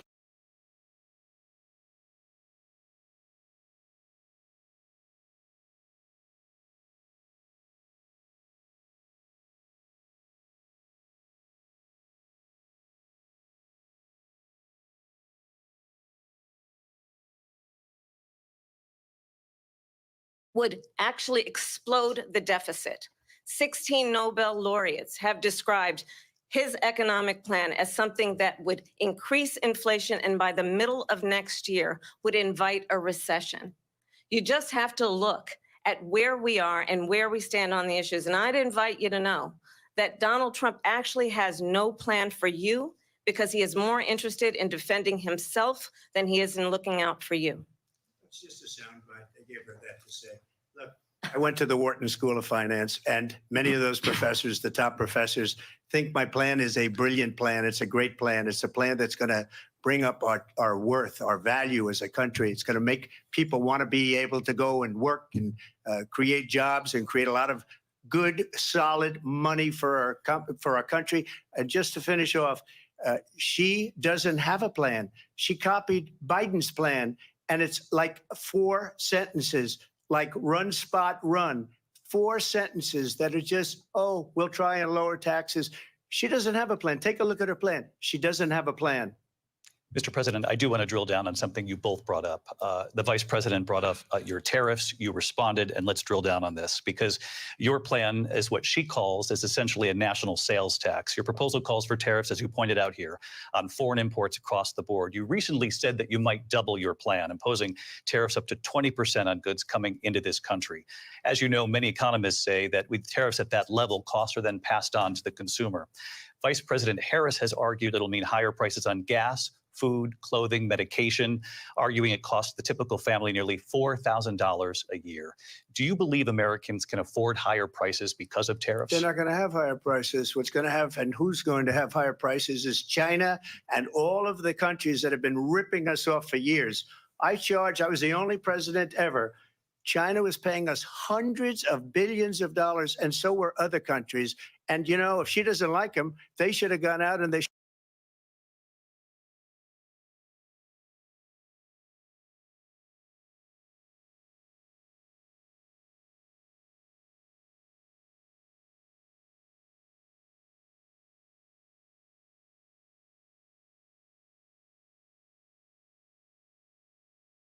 can't go out and buy cereal or bacon or eggs or anything else.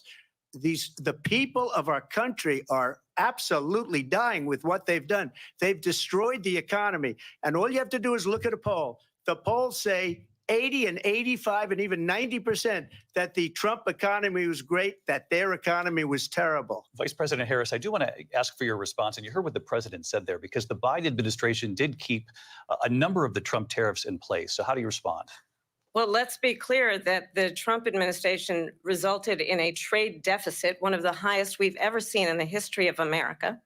He invited trade wars. You want to talk about his deal with China? What he ended up doing is, under Donald Trump's presidency, he ended up selling American chips to China to help them improve and modernize their military, basically sold us out, when a policy about China should be in making sure the United States of America wins the competition for the 21st century, which means focusing on the details of what that requires, focusing on relationships with our allies, focusing on investing in American-based technology so that we win the race on AI, on quantum computing, focusing on what we need to do to support America's workforce so that we don't end up having on the short end of the stick in terms of workers' rights. But what Donald Trump did, let's talk about this, with COVID, is he actually thanked President Xi for what he did during COVID. Look at his tweet.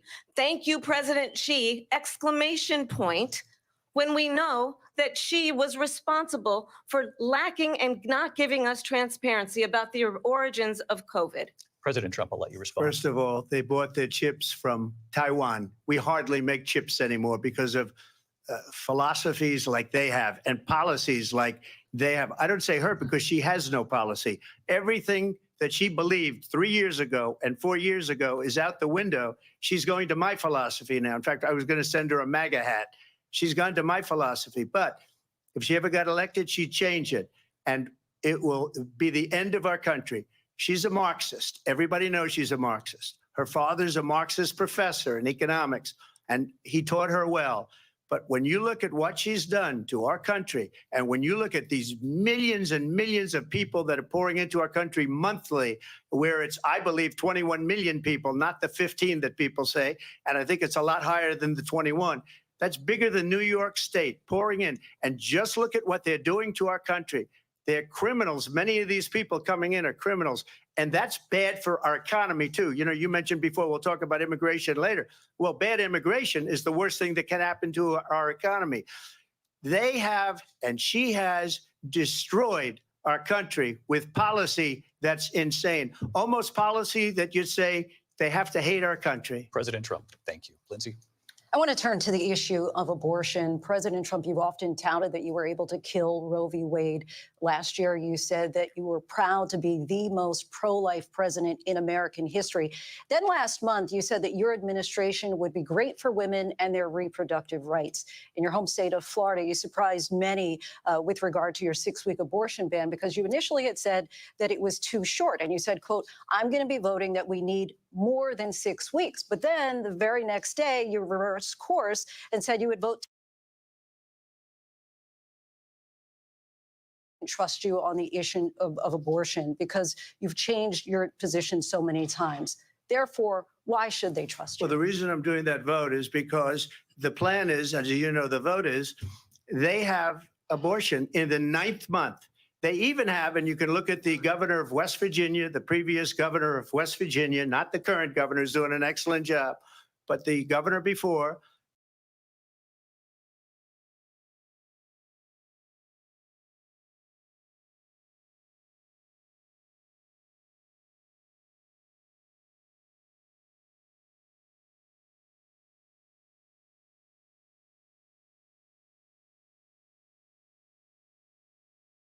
presidential pick says abortion in the 9th month is absolutely fine. He also says execution after birth. It's execution, no longer abortion, because the baby is born, is okay. And that's not okay with me, hence the vote. But what I did is something for 52 years, they've been trying to get Roe v. Wade into the states. And through the genius and heart and strength of 6 Supreme Court justices, we were able to do that. Now, I believe in the exceptions for rape, incest, and life of the mother. I believe strongly in it. Ronald Reagan did also. 85% of Republicans do. Exceptions, very important. But we were able to get it, and now states are voting on it. And for the first time, you're going to see, look, this is an issue that's torn our country apart for Democrat, every Republican, liberal, conservative, they all wanted this issue to be brought back to the states where the people could vote. And that's what happened.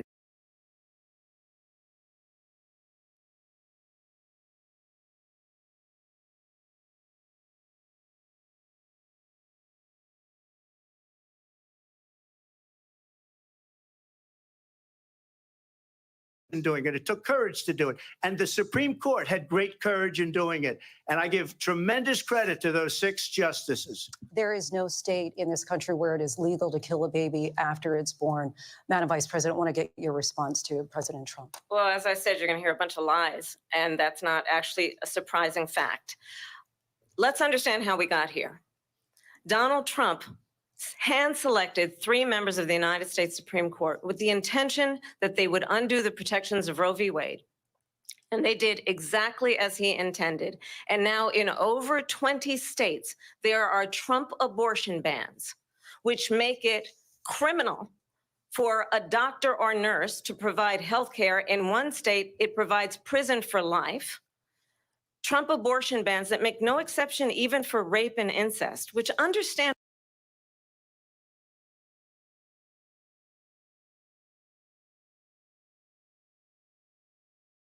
to their body next. That is immoral.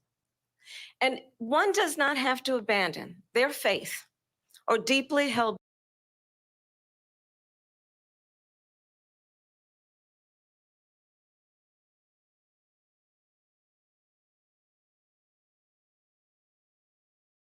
talk about this is what people wanted. Pregnant women who want to carry a pregnancy to term, suffering from a miscarriage, being denied care in an emergency room because the healthcare providers are afraid they might go to jail, and she's bleeding out in a car in the parking lot. She didn't want that. Her husband didn't want that. A 12 or 13-year-old survivor of incest being forced to carry a pregnancy to term. They don't want that. And I pledge to you, when Congress passes a bill to put back in place the protections of Roe v. Wade, as President of the United States, I will proudly sign it into law. But understand, if Donald Trump were to be reelected, he will sign a national abortion ban. Understand, in his Project 2025, there would be a national abortion, a monitor that would be monitoring your pregnancies, your miscarriages. I think the American people believe that certain freedoms, in particular, the freedom to make decisions about one's own body, should not be made by the government. Thank you, Vice President Harris. Well, there she goes again. It's a lie. I'm not signing a ban, and there's no reason to sign a ban because we've gotten what everybody wanted. Democrats, Republicans, and everybody else, and every leader.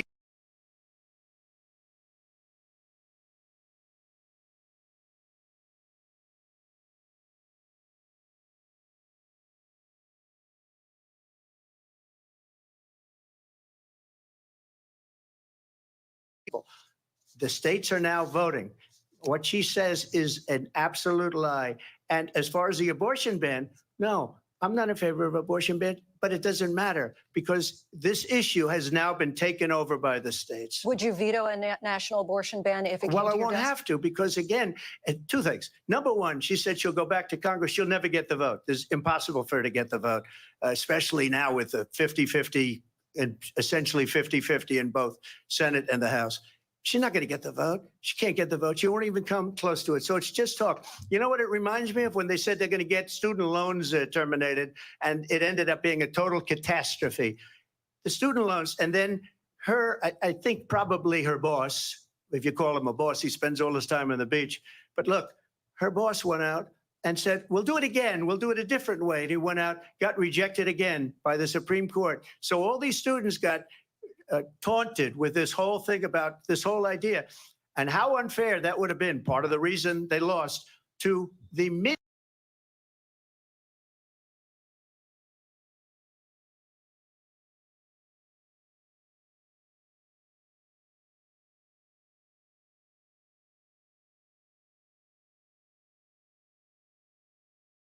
Didn't discuss it with JD. In all fairness, JD, and I don't mind if he has a certain view, but I think he was speaking for me, but I really didn't. Look, we don't have to discuss it because she'd never be able to get it, just like she couldn't get student loans. They couldn't get student loans. They didn't even come close to getting student loans. They taunted young people and a lot of other people that had loans. They can never get this approved. So it doesn't matter what she says about going to Congress. Well, wonderful. Let's go to Congress, do it. But the fact is that for years, they wanted to get it out of Congress and out of the federal government. And we did something that everybody said couldn't be done. And now you have a vote of the people on abortion. Vice President Harris, I want to give you your time to respond. But I do want to ask, would you support any restrictions on a woman's right to an abortion? I absolutely support reinstating the protections of Roe v. Wade. And as you rightly mentioned, nowhere in America is a woman carrying a pregnancy to term and asking for an abortion. And understand what has been happening under Donald Trump's abortion bans. Couples who pray and dream of having a family are being denied IVF treatments. What is happening in our country? Working people, working women who are working 1 or 2 jobs, who can barely afford childcare as it is, have to travel to another state to get on a plane sitting next to strangers to go and get the health care she needs, barely can afford to do it. And what you are putting her through is unconscionable. And the people of America have not, the majority of Americans believe in a woman's right to make decisions about her own body. And that is why in every state where this issue has been on the ballot, in red and blue states both,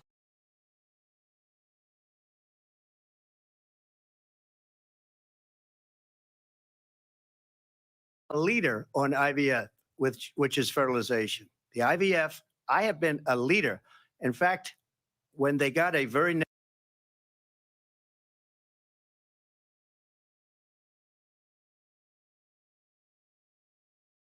I've been a leader on it. They know that, and everybody else knows it. I have been a leader on fertilization, IVF. And the other thing, you should ask, will she allow abortion in the 8th month, 9th month, 7th month? come on. Okay, would you do that?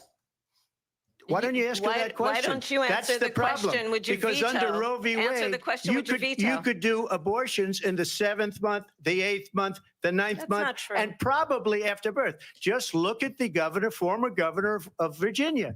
The governor of Virginia said, we put the baby aside and then we determine what we want to do with the baby. President Trump, thank you. We're going to turn now to immigration and border security. We know it's an issue that's important to Republicans, Democrats, voters across the board in this country. Vice President Harris, you were tasked by President Biden with getting to the root causes of migration from Central America. We know that illegal border crossings reached a record high in the Biden administration. This past June, President Biden imposed tough new asylum restrictions. We know the numbers since then have dropped significantly. But my question to you tonight is, why did the administration wait until 6 months before the election to act? And would you have done anything differently from President Biden on this? So I'm the only person on this stage who has prosecuted transnational criminal organizations for the trafficking of guns, drugs, and human beings. And let me say that the United States Congress, including some of the most conservative members of the United States Senate, came up with a border security bill which I supported.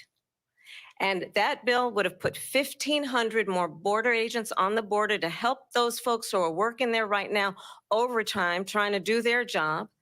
It would have allowed us to stem the flow of fentanyl coming into the United States. I know there are so many families watching tonight who have been personally affected by the surge of fentanyl in our country. That bill would have put more resources to allow us to prosecute transnational criminal organizations for.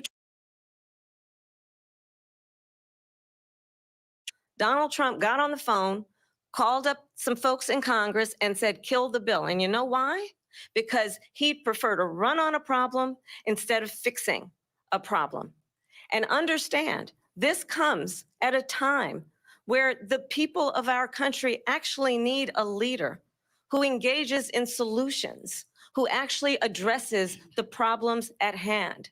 But what we have in the former president is someone who would prefer to run on a problem instead of fixing a problem.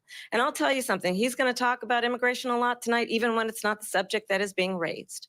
And I'm going to actually do something really unusual, and I'm going to invite you to attend one of Donald Trump's rallies, because it's a really interesting thing to watch. You will see during the course of his rallies, he talks about fictional characters like Hannibal Lecter. He will talk about windmills cause cancer. And what you will also notice is that people start leaving his rallies early out of exhaustion and boredom. And I will tell you, the one thing you will not hear him talk about is you. You will not hear him talk about your needs, your dreams, and your desires. And I'll tell you, I believe you deserve a president who actually puts you first. And I pledge to you that I will. Vice President Harris, thank you. President Trump, on that point, I want to get your response. Well, I would like to respond. Let me just ask, though, why did you try to kill that bill, and successfully so? That would have put thousands of additional agents and officers on the border. First, let me respond as to the Please. rallies. She said people start leaving. People don't go to her rallies. There's no reason to go. And the people that do go, she's bussing them in and paying them to be there, and then showing them in a different light. So she can't talk about that. People don't leave my rallies. We have the biggest rallies, the most incredible rallies in the history of politics. That's because people want to take their country back. Our country is being lost. We're a failing nation. And it happened 3.5 years ago. And what's going on here, you're going to end up in World War III, just to go into another subject. What they have done to our country by allowing these millions and millions of people to come into our country, and look at what's happening to the towns all over the United States. And a lot of towns don't want to talk. It's not going to be Aurora or Springfield. A lot of towns don't want to talk about it because they're so embarrassed by it. In Springfield, they're eating the dogs, the people that came in. They're eating the cats. They're eating the pets of the people that live there.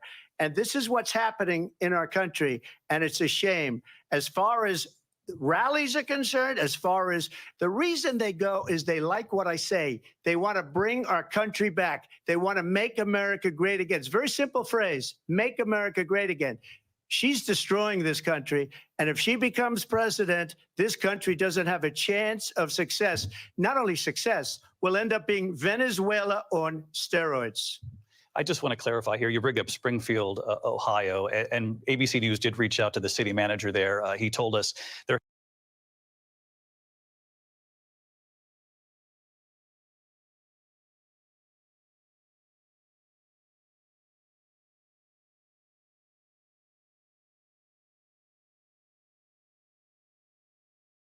City manager. I'm not taking this from but television. The people I'm on taking it from television the city saying manager. their dog was eaten by the people that went there. Again, the Springfield city manager says there's no evidence of that. Vice We'll President find Harris, out. I'll let you respond to the rest of what you've heard. You talk about extreme. This is, I think, one of the reasons why in this election, I actually have the endorsement of 200 Republicans who have formerly worked with President Bush, Mitt Romney, and John McCain, including the endorsement of former Vice President Dick Cheney and Congress member Liz Cheney. And if you want to really know the inside track on who the former president is, if he didn't make it clear already, just ask people who have worked with him. His former chief of staff, a 4-star general, has said he has contempt for the Constitution.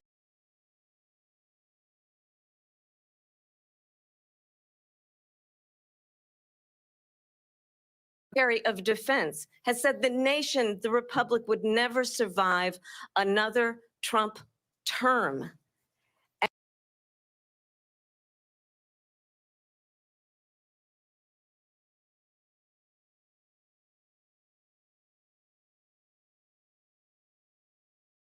here.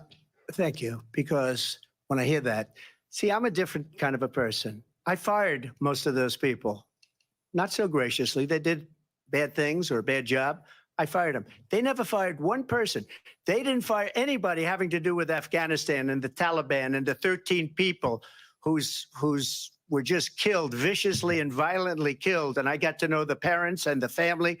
They didn't fire. They should have fired all those generals, all those top people, because that was one of the most incompetently handled situations anybody has ever seen. So when somebody does a bad job, I fire him. And you take a guy like Esper, he was no good, I fired him. So he writes a book. Another one writes a book, because with me, they can write books. With nobody else can they? But they have done such a poor job, and they never fire anybody. Look at the economy. Look at the inflation. They didn't fire any of their economists. They have the same people. That's a good way not to have books written about you. But just to finish, I got more votes than any Republican in history by far. In fact, I got more votes.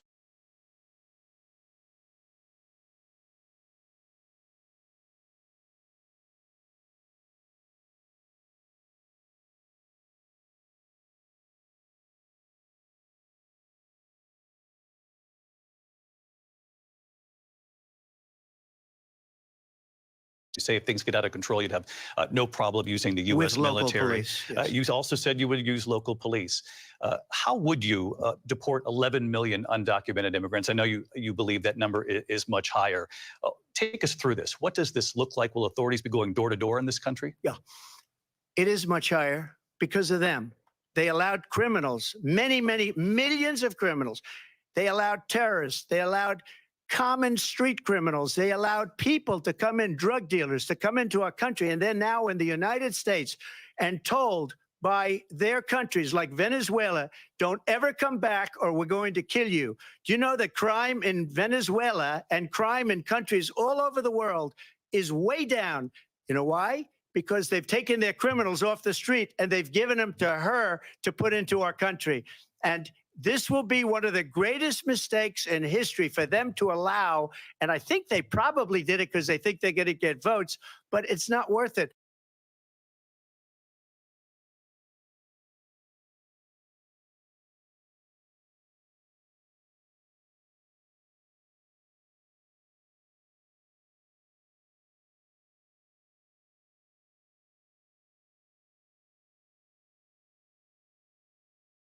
That they made. Crime in this country is through the roof. And we have a new form of crime. It's called migrant crime. And it's happening at levels that nobody thought possible. President Trump, as you know, the FBI says overall violent crime is actually coming down in this country. But Vice Excuse me, President the Harris, FBI they were defrauding statements. They didn't include the worst cities. They didn't include the cities with the worst crime. It was a fraud. Just like their number of 818,000 jobs that they said they created turned out to be a fraud. President Trump, thank you. I'll let you respond, Vice President Harris. Well, I think this is so rich coming from someone who has been prosecuted for national security crimes, economic crimes, election interference, has been found liable for sexual assault, and his next big court appearance is in November at his own criminal sentencing. And let's be clear where each person stands on the issue of what is important about respect for the rule of law and respect for law enforcement. The former vice president called for defunding federal law enforcement, 45,000 agents, get this, on the day after he was arraigned on 34 felony counts. So let's talk about what is important in this race. It is important that we move forward, that we turn the page on this same old tired rhetoric and address the needs of the American people, address what we need to do about the housing shortage, which I have a plan for, address what we must do to support our small businesses, address bringing down the price of groceries. But frankly,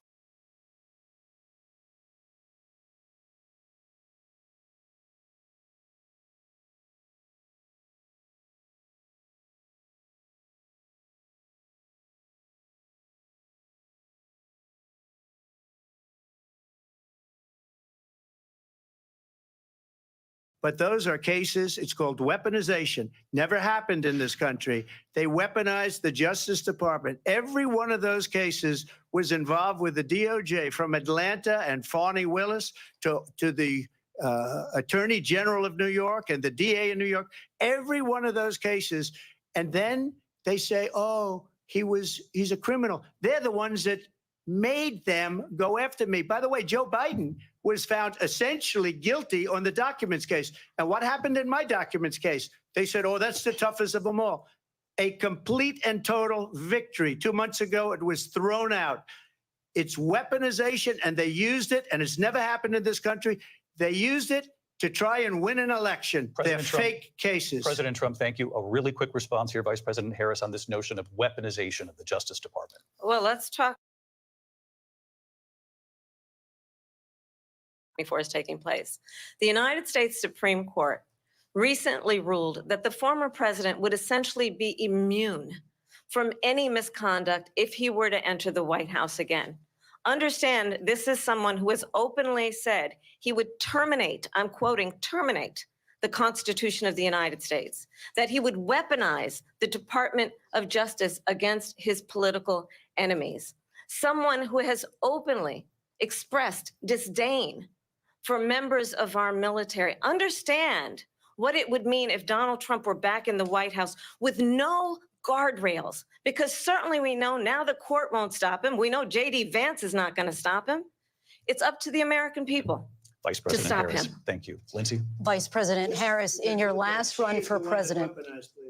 This is the one that weaponized, not me. She weaponized. I probably took a bullet to the head because of the things that they say about me. They talk about democracy. I'm a threat to democracy. They're the threat to democracy with a fake Russia investigation that went nowhere. We have a lot to get to. Lindsay? Vice President Harris, in your last run for president, you said you wanted to ban fracking. Now you don't. You wanted mandatory government buyback programs for assault weapons. Now your campaign says you don't. You supported decriminalizing border crossings. Now you're taking a harder line. I know you say that your values have not changed. So then why have so many of your policy positions changed?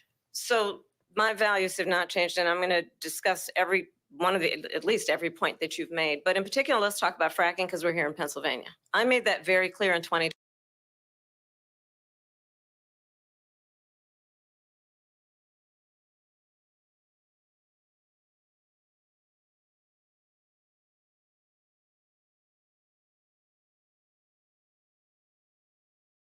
Invest in diverse sources of energy so we reduce our reliance on foreign oil.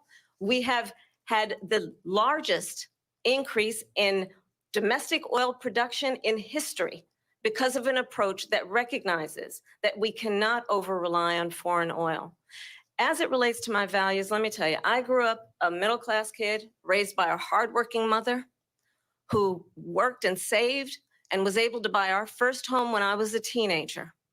The values I bring to the importance of home ownership, knowing not everybody got handed $400 million on a silver platter and then filed bankruptcy 6 times, is a value that I bring to my work to say we are going to work with the private sector and home builders to increase 3 million homes, increase by 3 million homes by the end of my first term.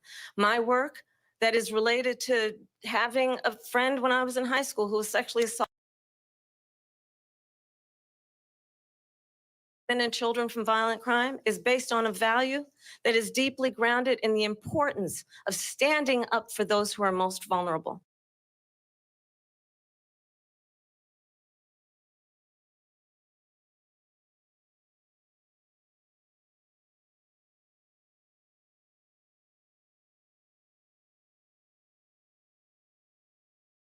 Values and a perspective that is about lifting people up and not beating people down and name calling. The true measure of the leader is the leader who actually understands the strength is not in beating people down, it's in lifting people up. I intend to be that president. President Trump, your Well, response? first of all, I wasn't given $400 million. I wish I was. My father was a Brooklyn builder, Brooklyn, Queens, and a great father, and I learned a lot from him. But I was given a fraction of that, a tiny fraction, and I built it into many, many billions of dollars, many, many billions. And when people see it, they are even surprised. So we don't have to talk about that. Fracking, she's been against it for 12 years. Defund the police, she's been against that forever. She gave all that stuff up very wrongly, very horribly, and everybody's laughing at it, okay? They're all laughing at it. She gave up at least 12 and probably 14 or 15 different policies, like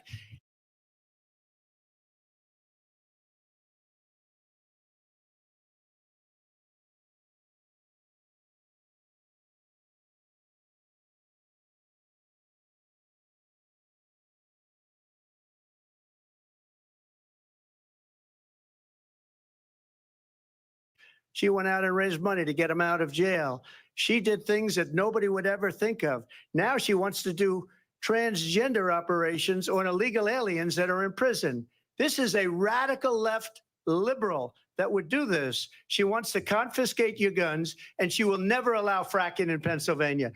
If she won the election, fracking in Pennsylvania will end on day one. Just to finish, one thing so important in my opinion. So I got the oil business going like nobody has ever done before. When they took over, they got rid of it, started getting rid of it, and the prices were going up the roof. They immediately let these guys go to where they were.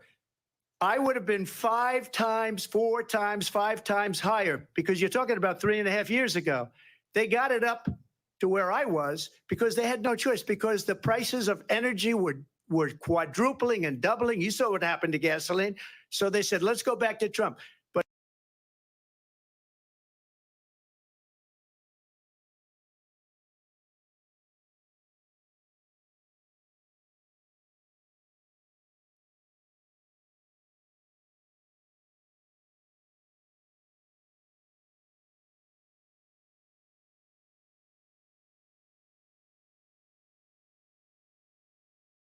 We're she out of time. understands. Thank you. Lindsay, thank you. We have an election in just 56 days. And I want to talk about the peaceful transfer of power, which, of course, we all know is a cornerstone of our democracy, and the role of a president in a moment of crisis. Mr. President, on January 6th, you told your supporters to march to the Capitol. You said you would be right there with them. The country and the world saw what played out at the Capitol that day, the officers coming under attack. Aides in the West Wing say you watched it unfold on television off the Oval Office. You did send out tweets, but it was more than 2 hours before you sent out that video message telling your supporters to go home. Is there anything you regret about what you did on that day? You just said a thing that isn't covered. Peacefully and patriotically, I said during my speech, not later on. Peacefully and patriotically. And nobody on the other side was killed. Ashley Babbitt was shot by an out-of-control police officer that should have never, ever shot her. It's a disgrace. But we didn't do this group of people that have been treated so badly. I ask, what about all the people that are pouring into our country and killing people that she allowed to pour in? She was the border czar. Remember that. She was the border czar. She doesn't want to be called the border czar because she's embarrassed by the border. In fact, she said at the beginning, oh, I'm surprised you're not talking about the border yet. That's because she knows what a bad job they've done. What about those people? When are they going to be prosecuted? When are these people from countries all over the world, not just South America?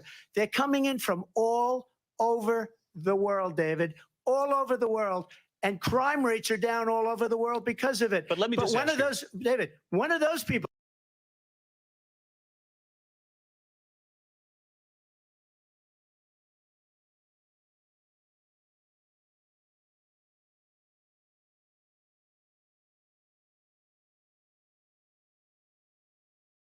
It's a very simple question as we move forward toward another election. Is there anything you regret about what you did on that day? Yes or no? I had nothing to do with that other than they asked me to make a speech. I showed up for a speech. I said, I think it's going to be big. I went to Nancy Pelosi and the mayor of Washington, D.C., and the mayor put it back in writing, as you know. I said, you know, this is going to be a very big rally or whatever you want to call it. And again, it wasn't done by me. It was done by others. I said, I'd like to give you 10,000 National Guard or soldiers They rejected me. Nancy Pelosi rejected me. It was just 2 weeks ago. Her daughter has a tape of her saying she is fully responsible for what happened. They want to get rid of that tape. It would have never happened if Nancy Pelosi and the mayor of Washington did their jobs. I wasn't responsible for security. Nancy Pelosi was responsible. She didn't do her job. The question was about you as president, not about former Speaker Pelosi, but I do want Vice President Harris to respond here. I was at the Capitol on January 6th. I was the vice president-elect. I was also an acting senator. I was there.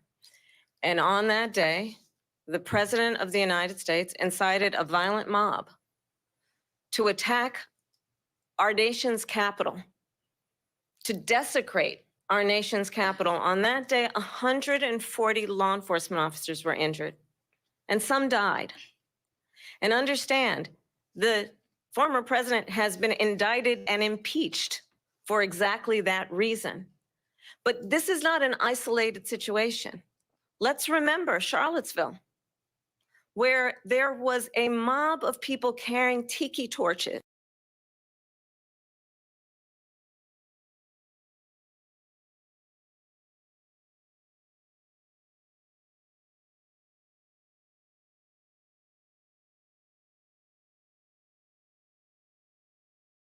The president said, the former president said, stand back and stand by. So for everyone watching who remembers what January 6th was, I say, we don't have to go back. Let's not go back. We're not going back. It's time to turn the page. And if that was a bridge too far for you, well, there is a place in our campaign for you to stand for country, to stand for our democracy, to stand for rule of law, and to end the chaos, and to end the approach that is about attacking the foundations of our democracy because you don't like the outcome. And be clear on that point. Donald Trump, the candidate, has said in this election there will be a bloodbath. If this and the outcome of this election, let's not go back. Let's chart a course for the future and not go backwards to the past. Let me just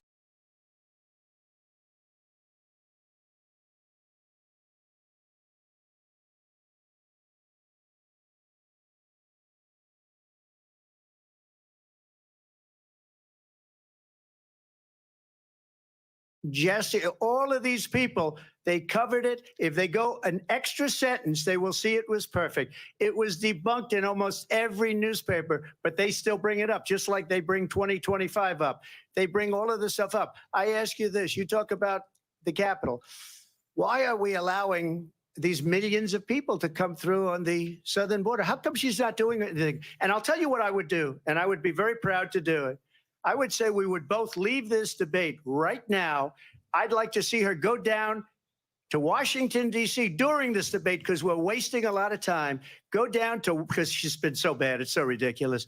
Go down to Washington, D.C. and let her sign a bill to close up the border because they have the right to do it. They don't need bills. They have the right to do it. The president of the United States, you'll get him out of bed. You'll wake him up at 4 o'clock in the afternoon. Right. You'll say, come on down to the office. Let's sign a bill. If he signs a bill that the border is closed, all he has to do is say it to the Border Patrol, who are phenomenal. If they do that, the border is closed. Mr. Those President, people are killing many people, unlike J6. We talked immigration here tonight. I do want to focus on this next issue to both of you because it really brings us this into focus, truth in these times that we're living in.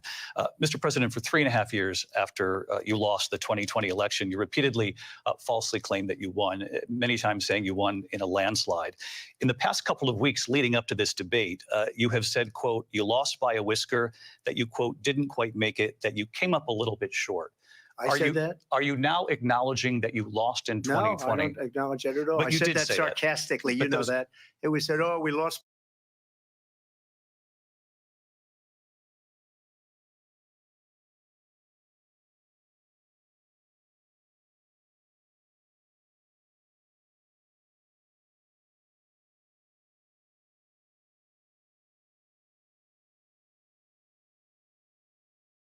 People should never be thinking about an election as fraudulent. We need two things. We need walls.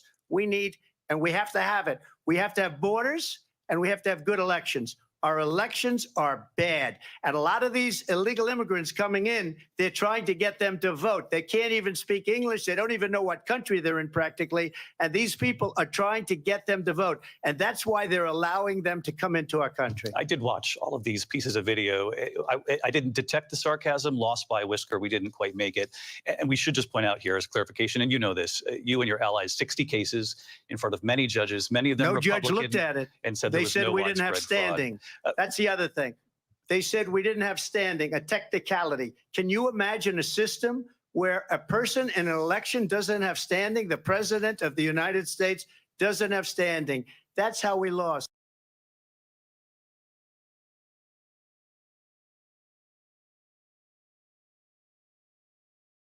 Pennsylvania, and I'll show you, we have so many facts and statistics, but you know what? That doesn't matter because we have to solve the problem that we have.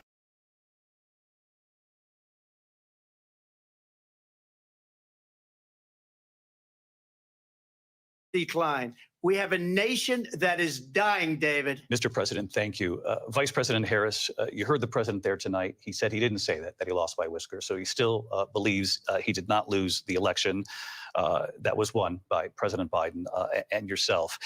But I do want to ask you about something that's come up in the last couple of days. This was a post from President Trump about this upcoming election just weeks away. He said, when I win, those people who cheated, and then he lists donors, voters, election officials, he says will be prosecuted to the fullest extent of the law, which will include long-term prison sentences.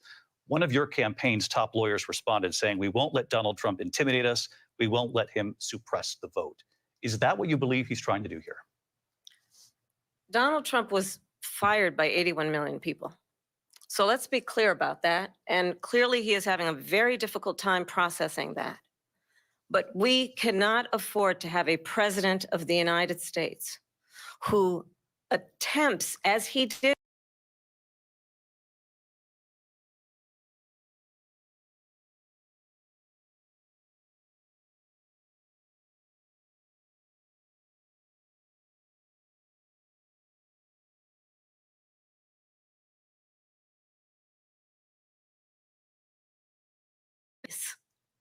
and when you then talk in this way in a presidential debate and deny what over and over again are court cases you have lost because you did in fact lose that election, it leads one to believe that perhaps we do not have in the candidate to my right the temperament or the ability to not be confused about fact. That's deeply troubling, and the American people deserve better. I'll give you 1 minute to respond, Mr. President. Let me just say about world leaders. Viktor Orban, one of the most respected men, they call him a strong man. He's a tough person, smart. Prime Minister of Hungary. They said, why is the whole world blowing up? 3 years ago, it wasn't. Why is it blowing up? He said, because you need Trump back as president.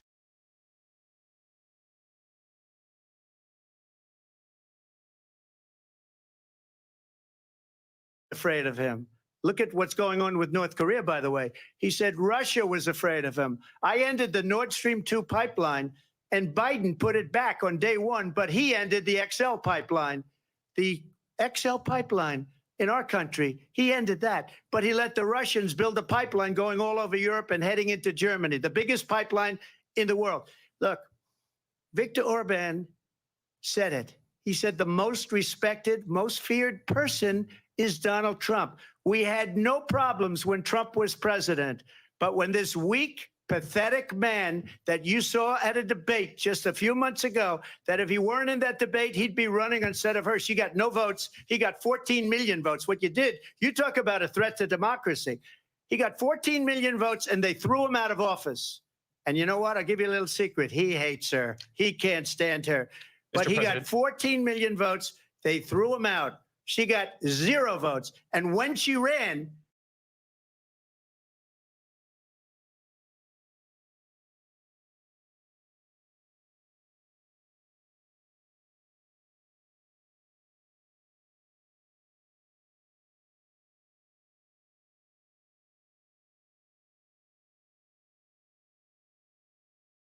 it matters how, saying international humanitarian law must be respected. Israel must do more to protect innocent civilians.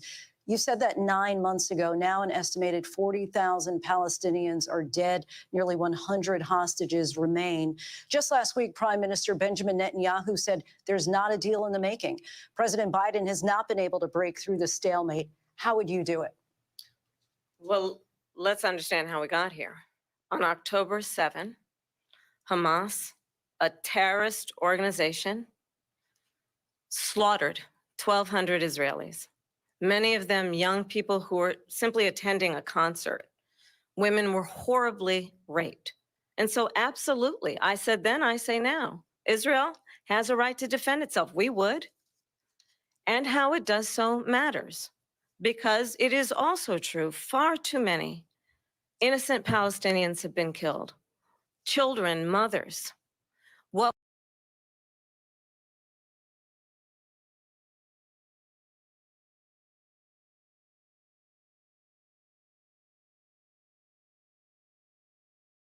we will continue to work around the clock on that. Work around the clock, also understanding that we must chart a course for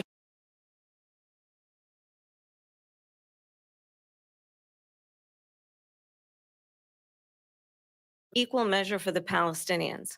But the one thing I will assure you always, I will always give Israel the ability to defend itself, in particular as it relates to Iran and any threat that Iran and its proxies pose to Israel.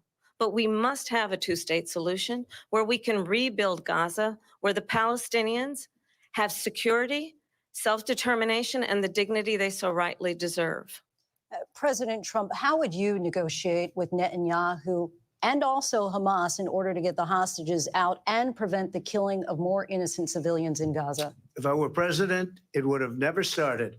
If I were president, Russia would have never, ever, I know Putin very well, he would have never, and there was no threat of it either, by the way, for 4 years, have gone into Ukraine and killed millions of people when you add it up.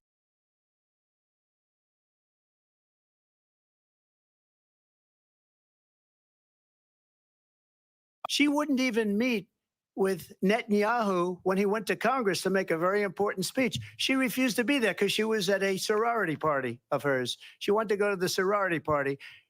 She hates Israel. If she's president, I believe that Israel will not exist within 2 years from now. And I've been pretty good at predictions, and I hope I'm wrong about that one. She hates Israel. At the same time, in her own way, she hates the Arab population, because the whole place is going to get blown up. Arabs, Jewish people, Israel will be gone. It would have never happened. Iran was broke under Donald Trump. Now Iran has $300 billion because they took off all the sanctions that I had. Iran had no money for Hamas or Hezbollah or any of the 28 different spheres of terror. And they are spheres of terror, horrible terror. They had no money. It was a big story, and you know it. You covered it very well, actually. They had no money for terror. They were broke. Now they're a rich nation, and now what they're doing is they're spreading that money around. Look at what's happening with the Houthis and Yemen. Look at what's going on in the Middle East. This would have never happened. I will get that settled and fast, and I'll get the war with Ukraine and Russia ended. If I'm president-elect, I'll get it done before even becoming president. Vice President Harris, he says you hate Israel. That's absolutely not true. I have my entire career and life supported Israel and the Israeli people. He knows that. He's trying to, again, divide and distract from the reality, which is it is very well known that Donald Trump is weak and wrong on national security and foreign policy. It is well known that he admires dictators, wants to be a dictator on day one, according to himself. It is well known that he said of Putin that he can do whatever the hell he wants and go into Ukraine. It is well known that he said when Russia went into Ukraine, it was brilliant. It is well known he exchanged love letters with Kim Jong-un, and it is absolutely well known that these dictators and autocrats are rooting for you to be president again because they're so clear. They can manipulate you with flattery and favors. And that is why so many military leaders who you have worked with have told me you are a disgrace. That is why we understand that we have to have a president who is not consistently weak and wrong on Vice national President security, Harris. including the importance of upholding and respecting in highest regard our military. Vice President Harris, thank you. They're the ones, and she's the one that caused it, that's weak on national security by allowing every nation last month for the year, 168 different countries sending people into our country. Their crime rates are way down. Putin endorsed her last week, said, I hope she wins. And I think he meant it because what he's gotten away with is absolutely incredible. It wouldn't have happened with me. The leaders of other countries think that they're weak and incompetent, and they are. They're grossly incompetent. And I just ask one question. Why does Biden go in and kill the Keystone Pipeline and approve the single biggest deal that Russia's ever made, Nord Stream 2, the biggest pipeline anywhere in the world going to Germany and all over Europe? Because they're weak and they're ineffective. And Biden, by the way, President gets paid Trump, a lot of money. Thank you. We have a lot of issues to get to. We'll be right back with much more of this historic ABC News presidential debate from the National Constitution Center right here in Philadelphia. Back in a moment.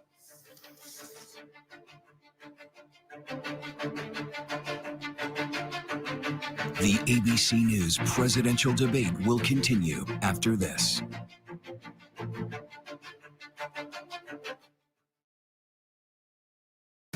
Why has America accepted the wait for payday when life doesn't wait for you to get paid? Introducing MyPay from Chime, a revolutionary new way of getting your pay when you want. Get up to $500 of your pay before payday. No interest, no credit check, no mandatory fees. When any day is payday, it's a good day. Get paid when you say with MyPay. Get started at Chime.com. Nobody knew I existed. But look at all these people. Who do you think they see me? You're Joker. I'd do anything for you. People believe Arthur Fleck to be some kind of martyr. Well, he's not. You don't think this is me? Rated R. Hey, good morning, America. Good morning, America. Good morning, America. Are you ready? Covering the biggest events in the country right now. There's a lot going on here. You don't just see it, you feel it. I'm in. I'm in. I'm in too. I am here and so happy. I'm in. I'm in too. Michael, George, Clara, Ginger. At Simply Safe, your safety is the only thing that matters. We designed smarter ways to detect motion for fast emergency response. We create HD cameras so you can see what's happening in your home from anywhere. All powered by Fast Protect technology. Exclusively from Simply Safe for faster police response. Now install our advanced system your way. Have a pro set it up or easily do it yourself. There's no safe like Simply Safe. Hey, good morning, America.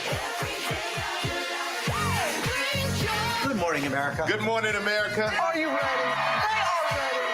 Covering the biggest events in the country right now. There's a lot going on here. You don't just see it, you feel it. I'm in. I'm in. I'm in too. I am here and so happy. I'm in. I'm in too. Michael, George, Clara, Ginger. Nobody knew I existed. But look at all these people. Who do you think they see me? You're Joker. I'd do anything for you. People believe Arthur Fleck to be some kind of martyr. Well, he's not. You don't think this is me? Rated R. Why has America accepted the wait for payday when life doesn't wait for you to get paid? Introducing MyPay from Chime, a revolutionary new way of getting your pay when you want. Get up to $500 of your pay before payday.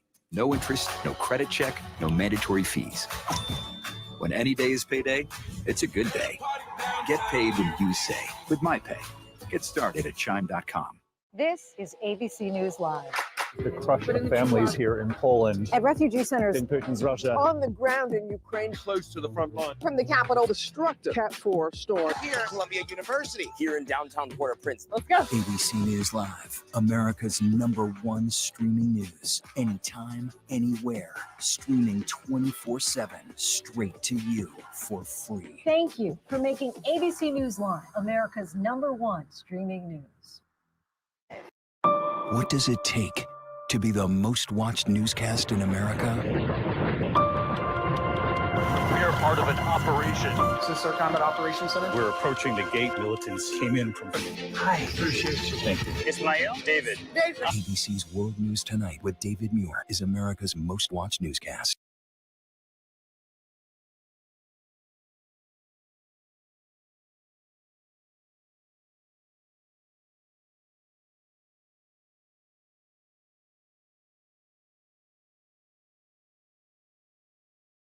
And Lindsay Davis. Welcome back to this historic ABC News presidential debate tonight. We're going to continue here, and I want to turn to the war in Ukraine. We're now 2.5 years into this conflict. Mr. President, it has been the position of the Biden administration that we must defend Ukraine from Russia, from Vladimir Putin, to defend their sovereignty, their democracy, that it's in America's best interest to do so, arguing that if Putin wins, he may be emboldened to move even further into other countries. You have said you would solve this war in 24 hours. You said so just before the break tonight. How exactly would you do that? And I want to ask you a very simple question tonight. Do you want Ukraine to win this war? I want the war to stop. I want to save lives that are being uselessly, people being killed by the millions. It's the millions. It's so much worse than the numbers that you're getting, which are fake numbers.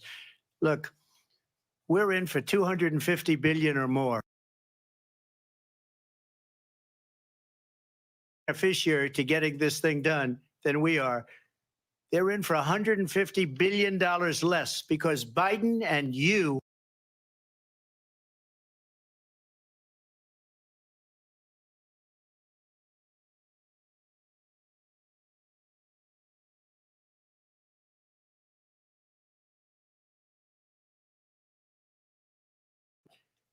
take a look at what's happening. We're in for 250 to 275 billion.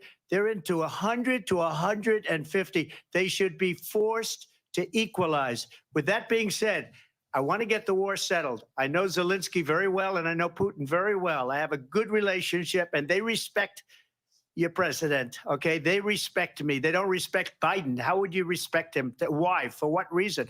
He hasn't even made a phone call in 2 years to Putin, hasn't spoken to anybody. They don't even try and get it. That is a war that's dying to be settled. I will get it settled before I even become president. If I win, when I'm president-elect, and what I'll do is I'll speak to one, I'll speak to the other, I'll get them together. That war would have never happened. And in fact, when I saw Putin after I left, unfortunately left because our country has gone to hell. But after I left, when I saw him building up soldiers, he did it after I left.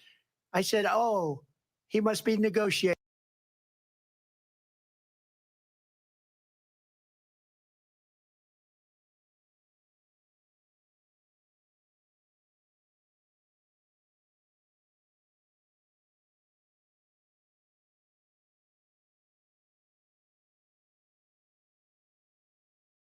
Our president. We don't even know if he's a president. And just to clarify they here, threw him out of a campaign like a dog. We don't even know. Is he our president?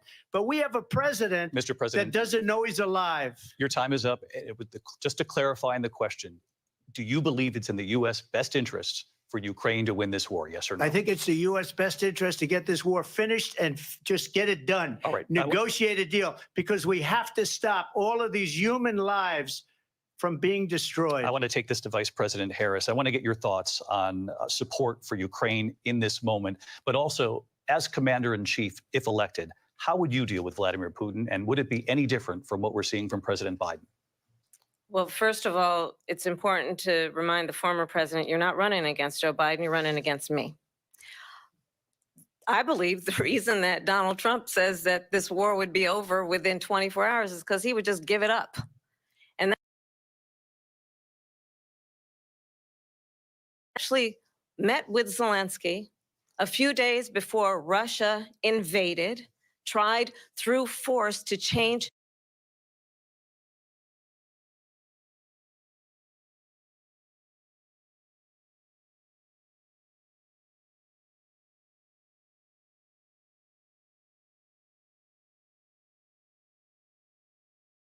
NATO's eastern flank to Poland and Romania. And through the work that I and others did, we brought 50 countries together to support Ukraine in its righteous defense.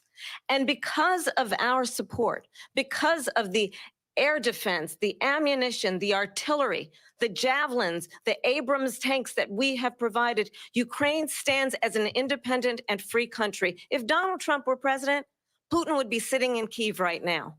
And understand what that would mean, because Putin's agenda is not just about Ukraine. Understand why the European allies and our NATO allies are so thankful that you are no longer president, and that we understand the importance of the greatest military alliance the world has ever known, which is NATO, and what we have done to preserve the ability of Zelensky and the Ukrainians to fight for their independence. Otherwise, Putin would be sitting in Kyiv with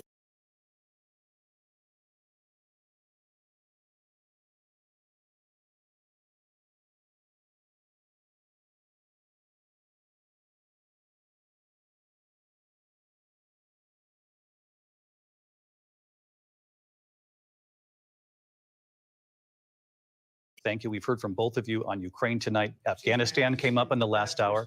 I wanted her to respond to something you said earlier, and please, I'll give you a minute here. Putin would be sitting in Moscow, and he wouldn't have lost 300,000 men and women, but he would have been sitting in Moscow. Quiet, please. He would have been sitting in Moscow, much happier than he is right now. But eventually, you know, he's got a thing that other people don't have. He's got nuclear weapons. They don't ever talk about that. He's got nuclear weapons. Nobody ever thinks about that. And eventually, maybe he'll use them, and maybe he hasn't been that threatening, but he does have that. Something we don't even like to talk about. Nobody likes to talk about it. But just so you understand, they sent her to negotiate peace before this war started. 3 days later, he went in and he started the war because everything they said was weak and stupid. They said the wrong things. That war should have never started. She was the emissary. They sent her in to negotiate with Zelensky and Putin, and she did. And the war started 3 days later. And that's the kind of talent we have with her. She's worse than Biden. In my opinion, I think he's the worst president in the history of our country. She goes down as the worst vice president in the history of our country. But let me tell you something. She is a horrible negotiator. They sent her in to negotiate. As soon as they left, Putin did the invasion. President Trump, thank you. You did bring up something. You said she went to negotiate with Vladimir Putin. Vice President Harris, have you ever met Vladimir Putin? Can you clarify tonight? Yet again, I said it at the beginning of this debate, you're going to hear a bunch of lies coming from this fellow. And that is another one.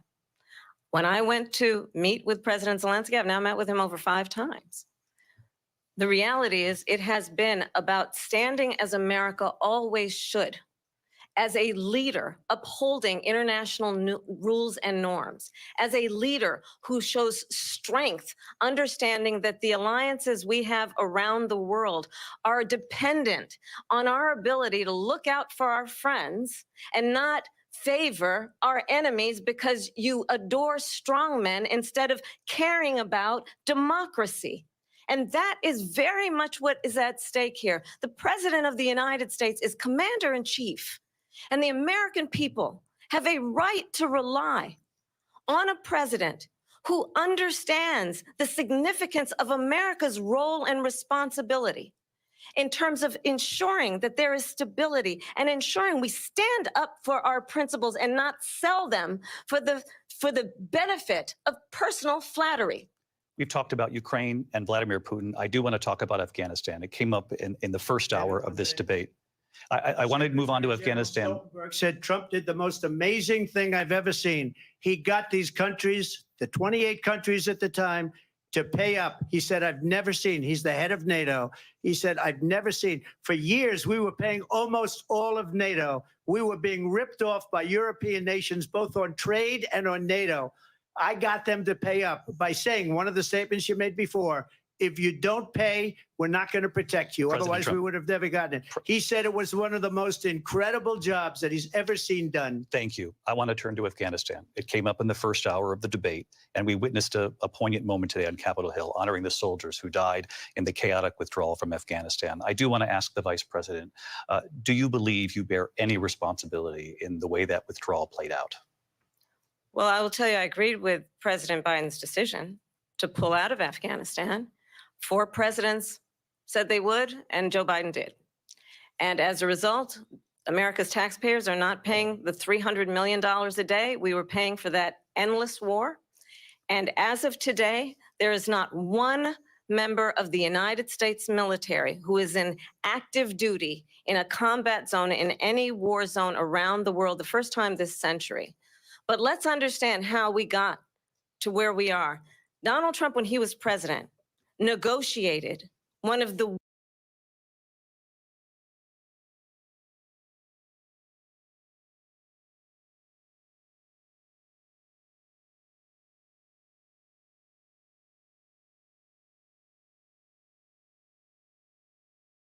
Taliban.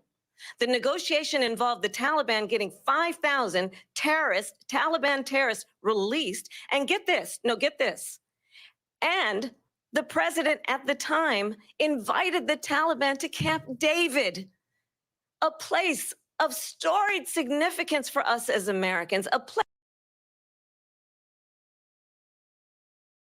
where we invite and receive respected world leaders. And this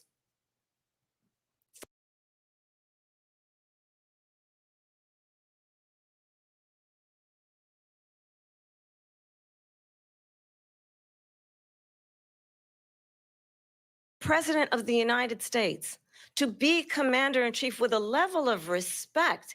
And this gets back to the point of how he has consistently disparaged and demeaned members of our military, fallen soldiers, and the work that we must do to uphold the strength and the respect of the United States of America around the world. Vice President Harris, thank you. President Trump, your response to her saying that you began the negotiations with the Taliban. So if you take a look at that period of time, the Taliban was killing our soldiers, a lot of them, with snipers. And I got involved with the Taliban because the Taliban was doing the killing. That's the fighting force within Afghanistan. They don't bother doing that because, you know, they deal with the wrong people all the time.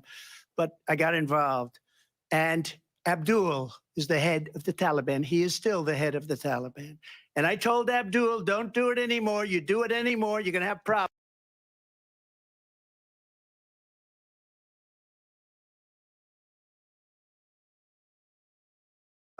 We did have an agreement negotiated by Mike Pompeo. It was a very good agreement. The reason it was good, it was we were getting out.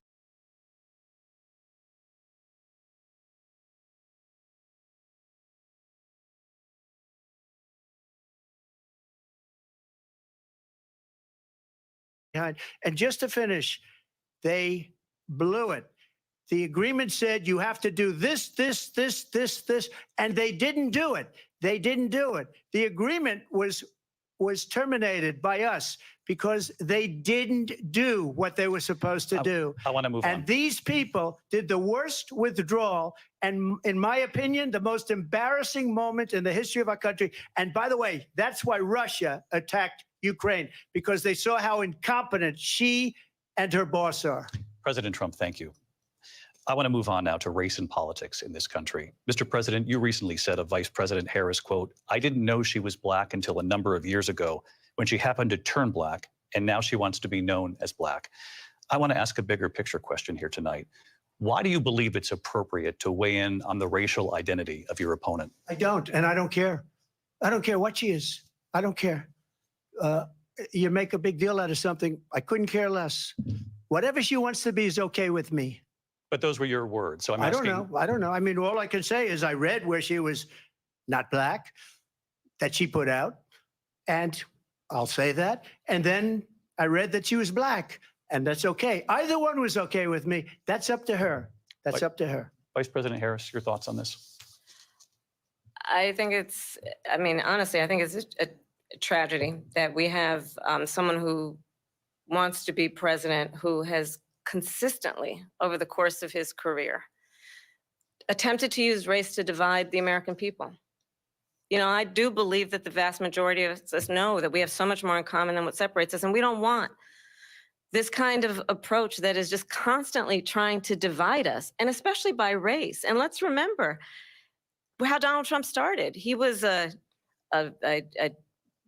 land, he owned buildings, and he was investigated because he refused to rent property to Black families.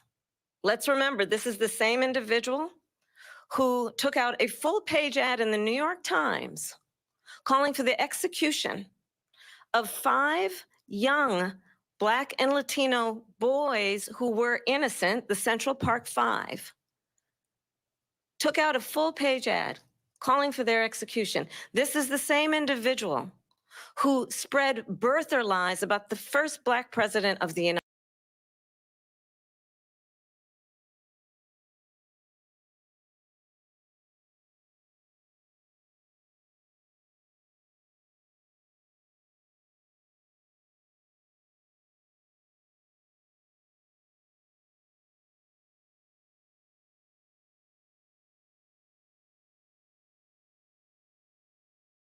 Fingers at each other. I meet with people all the time who tell me, can we please just have discourse about how we're going to invest in the aspirations and the ambitions and the dreams of the American people? Knowing that regardless of people's color or the language their grandmother speaks, we all have the same dreams and aspirations and want a president who invests in those, not in hate and division. Vice President Harris, thank you. Lindsay? President Trump, this is now your 3rd time. This is the most divisive presidency in the history of our country. There's never been anything like it. They're destroying our country, and they come up with things like what she just said, going back many, many years, when a lot of people, including Mayor Bloomberg, agreed with me on the Central Park 5. They admitted, they said,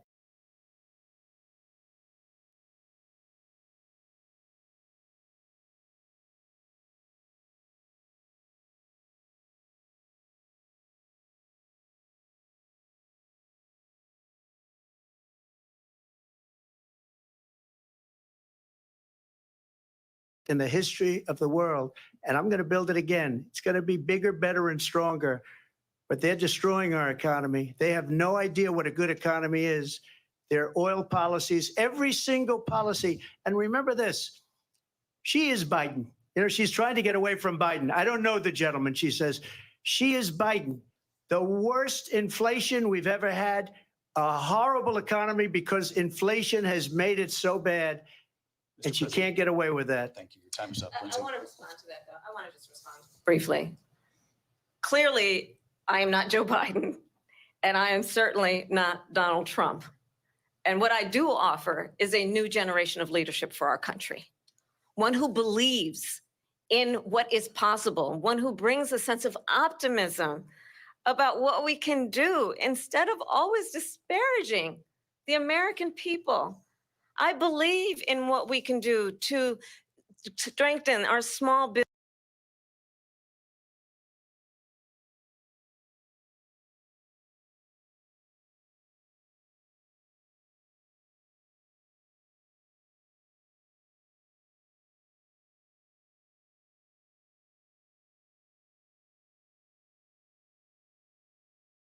$1,000 for young families for the first year of your child's life to help you in that most critical stage of your child's development. I have a plan that is about allowing people to be able to pursue what has been fleeting in terms of the American $5,000 down payment assistance for first-time home buyers. That's the kind of conversation, I believe, David, that people really want tonight, as opposed to a conversation that is constantly about belittling and name-calling let's turn the page Vice President and move Harris, forward. thank you. Let's turn to policy. President Let's Trump, turn back we to have policy. to move on. President Trump. Let's turn to policy, She has please. a plan to defund the police. She has a plan to confiscate everybody's gun. President Trump, she we has do a have to plan move to on to not other allow issues. fracking. I just need Lindsay, to respond President because Trump, no, the President former Trump, president has no, said I'm something sorry. twice that I need to No, respond to. I'm sorry. I We're just gonna need to move respond on, Vice one President time Harris. to what he has President said Trump, this multiple is times. now your third time running for president. You have long vowed to repeal and replace the Affordable Care Act, also known as Obama.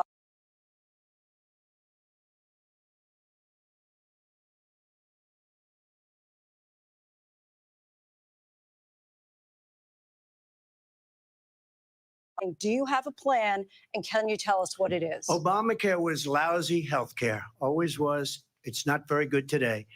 And what I said, that if we come up with something, and we are working on things, we're going to do it and we're going to replace it. But remember this, I inherited Obamacare because Democrats wouldn't change it. They wouldn't vote for it. They were unanimous. They wouldn't vote to change it.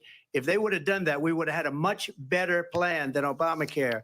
But the Democrats came up. They wouldn't vote for it. I had a choice to make when I was president. Do I save it and make it as good as it can be? Never going to be great.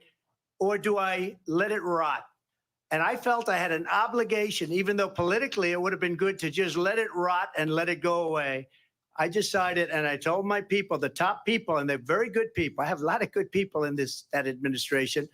We read about the bad ones. We had some real bad ones too, and so do they. They have really bad ones. The difference is they don't get rid of them. But let me just explain. I had a choice to make. Do I say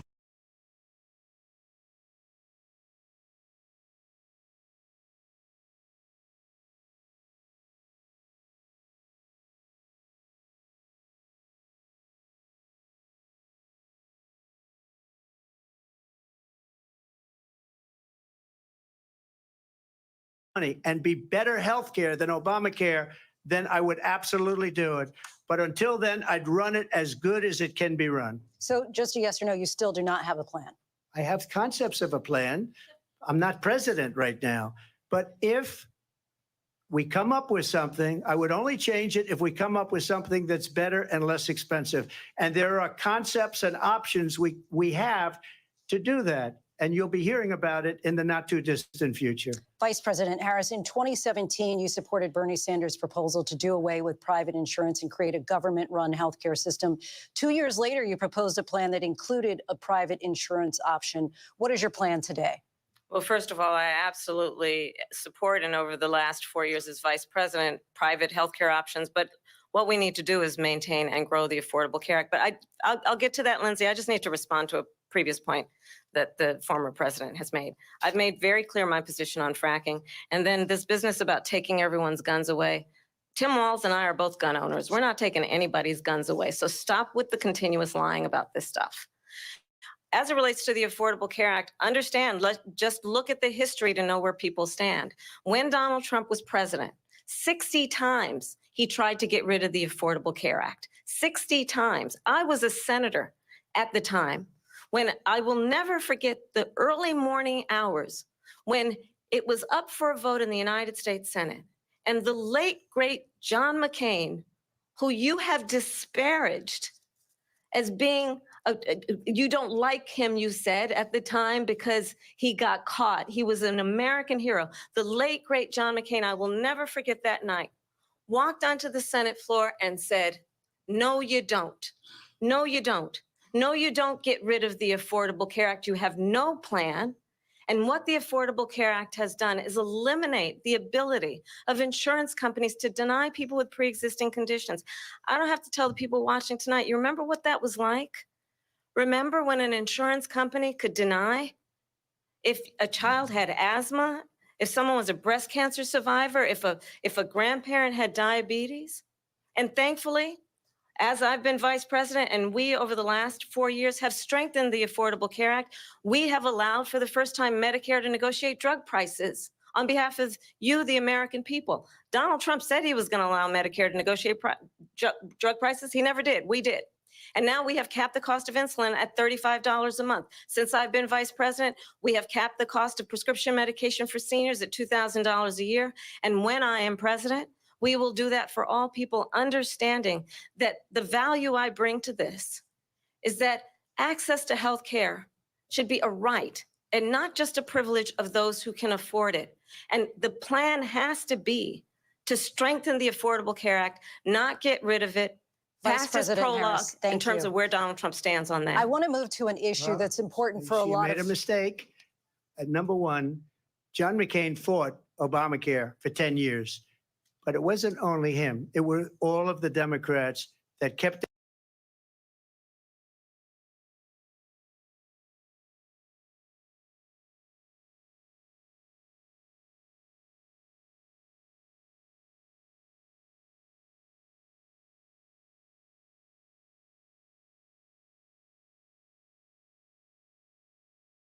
to be on government insurance where you wait 6 months for an operation that you need immediately. President Trump, thank you. We have another issue that we'd like to get to that's important for a number of Americans, in particular younger voters, and that's climate change. President Trump, with regard to the environment, you say that we have to have clean air and clean water.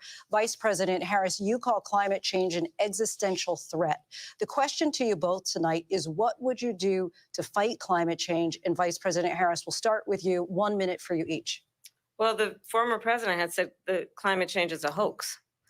And what we know is that it is very real. You ask anyone who lives in a state who has experienced these extreme weather occurrences, who now is either being denied home insurance or it's being jacked up. You ask anybody who has been the victim of what that means in terms of losing their home, having nowhere to go. We know that we can actually deal with this issue. The young people of over the last 4 years, we have invested $1 trillion in a clean energy economy, while we have also increased domestic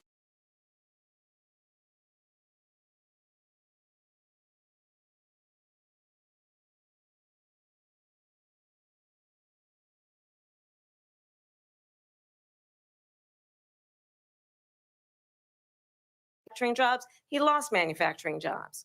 And I'm also proud to have the endorsement of the United Auto Workers and Sean Fain, who also know that part of building a clean energy economy includes investing in American-made products, American automobiles. It includes growing what we can do around American manufacturing and opening up auto plants, not closing them like happened under Donald Trump. Vice President Harris, thank you. That didn't happen under Donald Trump. Let me just tell you, they lost 10,000 manufacturing jobs this last month. It's going, they're all leaving. They're building big auto plants in Mexico, in many cases owned by China. They're building these massive plants, and they think they're going to sell their cars into the United States because of these people. What they have given to China is unbelievable. But we're not going to let that. We'll put tariffs on those cars so they can't come into our country, because they will kill the United Auto Workers and any auto worker, whether it's in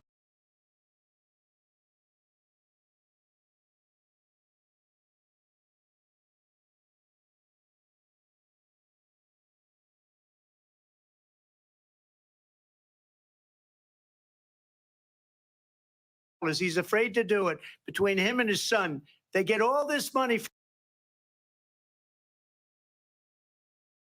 You wonder, why is he so loyal to this one, that one, Ukraine, China? Why is he? Why did he get $3.5 million from the mayor of Moscow's wife? Why did she pay him $3.5 million? Selling our country down the tubes. President Trump, thank you. Thank you. We'll be right back with closing statements from both of our candidates. An historic night, this ABC News presidential debate from Philadelphia. Back in a moment. Why has America accepted the wait for payday when life doesn't wait for you to get paid? Introducing MyPay from Chime, a revolutionary new way of getting your pay when you want. Get up to $500 of your pay before payday. No interest, no credit check, no mandatory fees. When any day is payday, it's a good day. Get paid when you say with MyPay. Get started at Chime.com. Nobody knew I existed. But look at all these people. Who do you think they see me? You're Joker. I'd do anything for you. People believe Arthur Fleck to be some kind of martyr. Well, he's not. You don't think this is me? Rated R.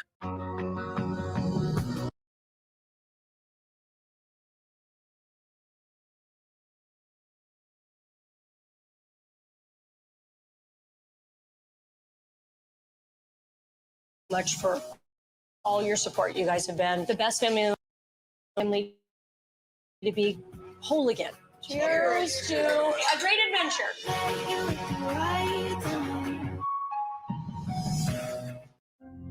At Simply Safe, your safety is the only thing that matters. We designed smarter ways to detect motion for fast emergency response. We create HD cameras so you can see what's happening in your home from anywhere. All powered by Fast Protect technology.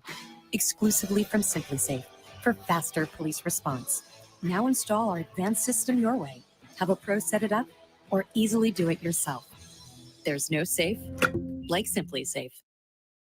ABC News, honored for excellence with 40 Emmy nominations. Mornings, evenings, late night, weekends, streaming 24/7. 40 Emmy nominations. Thank you for making ABC News America's #1 news. Get ready, America.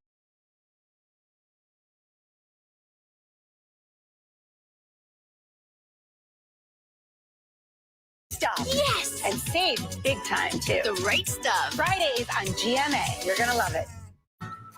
When life doesn't wait for you to get paid. Introducing MyPay from Chime, a revolutionary new way of getting your pay when you want. Get up to $500 of your pay before payday. No interest, no credit check, no mandatory fees. When any day is payday, it's a good day. Get paid when you say with MyPay. Get started at Chime.com. Nobody knew I existed. But look at all these people. Who do you think they see? You're Joker. I'd do anything for you. People believe Arthur Fleck to be some kind of martyr. Well, he's not. You don't think this is me? Rated R.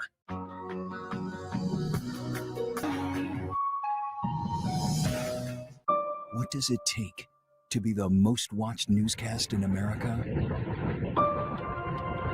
We are part of an operation. Is this our combat operations center? We're approaching the gate. Militants came in from different directions. Nuclear reactor. So you have a couple loaded and ready to go. The house is destroyed, but the flag. Not a carry in it. How important is made to USA. Great work.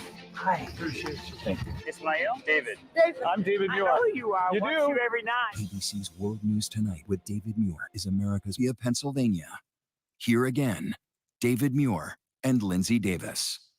Welcome back tonight. The time has come for closing statements, and Vice President Harris, we begin with you.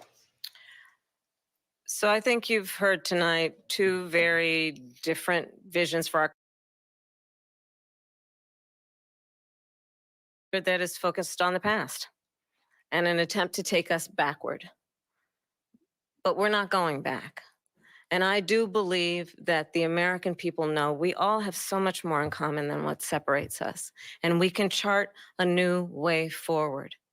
And a vision of that includes having a plan, understanding the aspirations, the dreams, the hopes, the ambition of the American people, which is why I intend to create an opportunity economy, investing in small businesses, in new families, in what we can do around protecting seniors, what we can do that is about giving hardworking folks a break and bringing down the cost of living.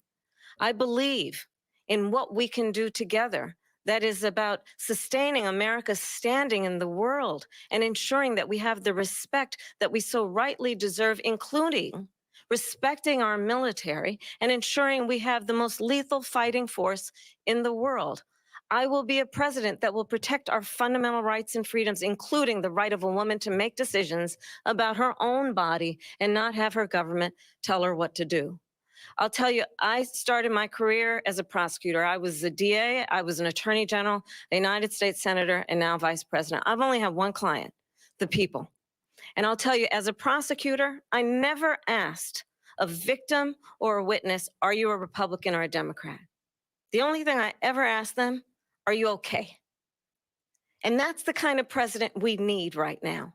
Someone who cares about you and is not putting themselves first.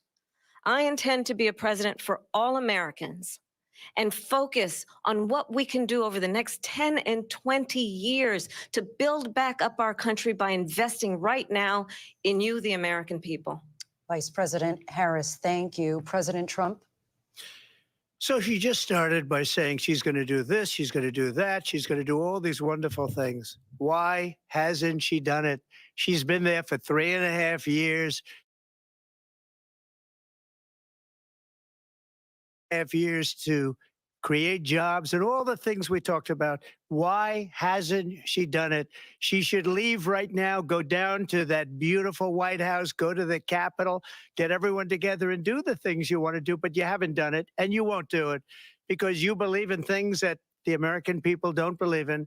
You believe in things like we're not going to frack. We're not going to take fossil fuel. We're not going to do things that are going to make this country strong, whether you like it or not. Germany tried that, and within 1 year, they were back to building normal energy plants. We're not ready for it. We can't sacrifice our country for the sake of bad vision. But I just ask one simple question. Why didn't she do it? We're a failing nation. We're a nation that's in serious decline. We're being laughed at all over the world. All over the world, they're laughed. I know the leaders very well. They're coming to see me. They call me. We're laughed at all over the world. They don't understand what happened to us as a nation. We're not a leader. We don't have any idea what's going on. We have wars going on in the Middle East. We have wars going on with Russia and Ukraine. We're going to end up in a third world war, and it'll be a war like no other because of nuclear weapons, the power of weaponry. I rebuilt our entire military. She gave a lot of it away to the Taliban. She gave it to Afghanistan. What these millions of people to come into our country, many of them are criminals, and they're destroying our country. The worst president, the worst.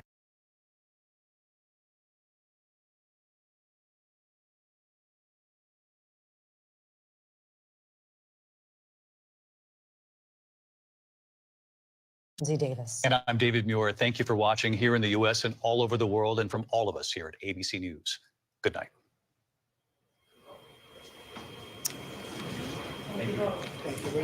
And we are here live on ABC with our post-debate comments. I'm Martha Raddatz. It was a lively debate from the economy to abortion to Afghanistan.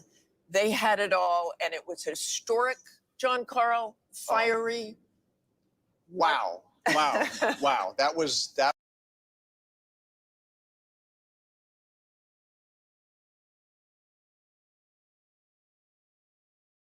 Have been updating our live blog, looking at some of the allegations made back and forth, doing fact checks. You can find all of that on abcnews.com. But I would like to replay the moment at the very start of this debate because it was quite a moment. The handshake. And if you look,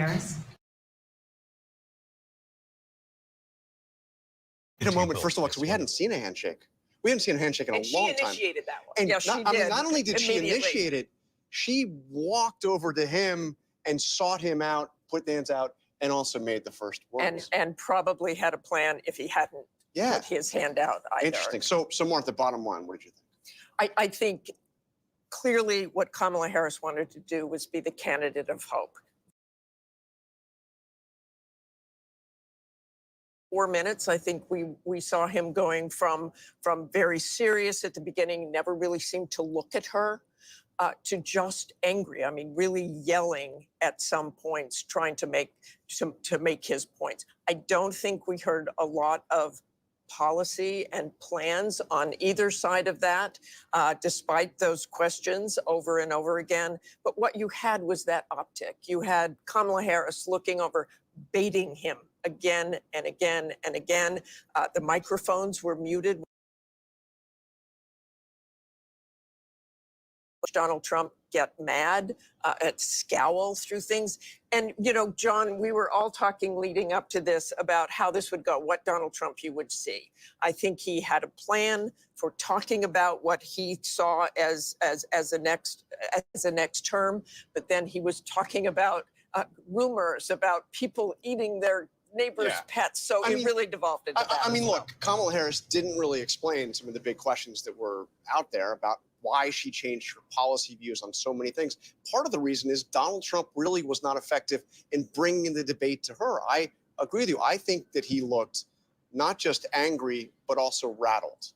And in contrast, Harris, who, again, much of the world doesn't know, Harris looked like she belonged on the stage, looked like she is somebody that could serve as president.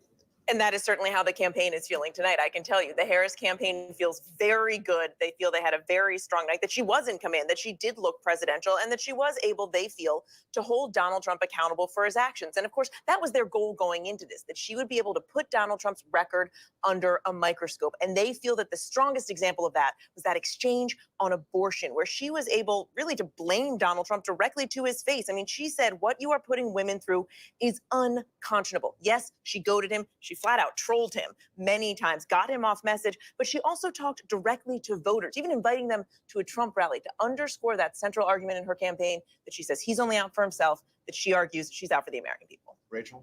Yeah, well, look, the Trump campaign is going to be seizing on the fact that Vice President Kamala Harris did not do a great job today really explaining her policy shifts, right? And that is what they have been seizing on. They're really trying to define her for voters when voters have a lot of questions about her policy positions.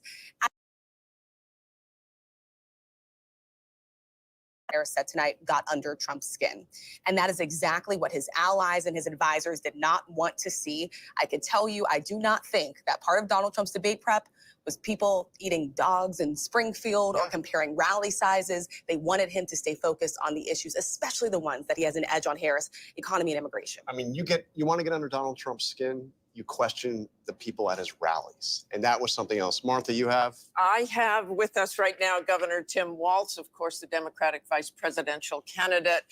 Welcome, Governor Walz. How are you feeling? What's your reaction to the debate tonight?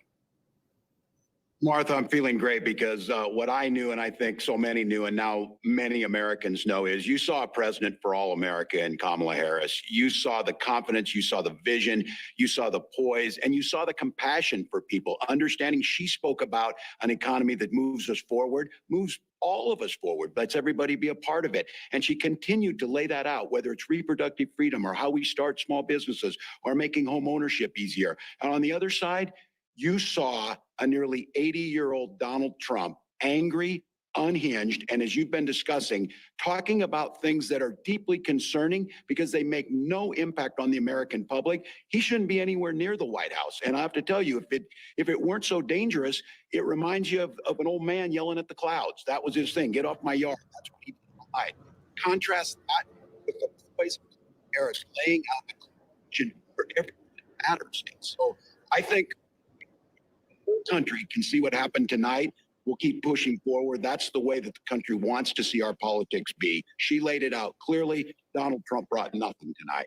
Anger, resentment.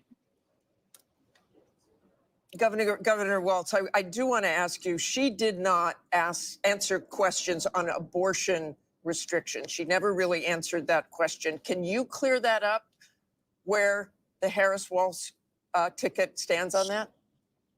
Certainly, and you couldn't get any different than this. The reinstitution of Roe versus Wade, what was the law of the land for 52 years. You saw this in there, and him pushing back to the states, she's exactly right. It's people like Amanda in Texas, which everybody saw on the stage in Chicago, nearly bleeding out, having sepsis twice because she can't get the care. She's been absolutely clear on this. Everything Donald Trump said, that is untrue. The clarity of this is Roe. When you have Roe, you have the protections in place where women make their own decisions with their healthcare providers, not Donald Trump.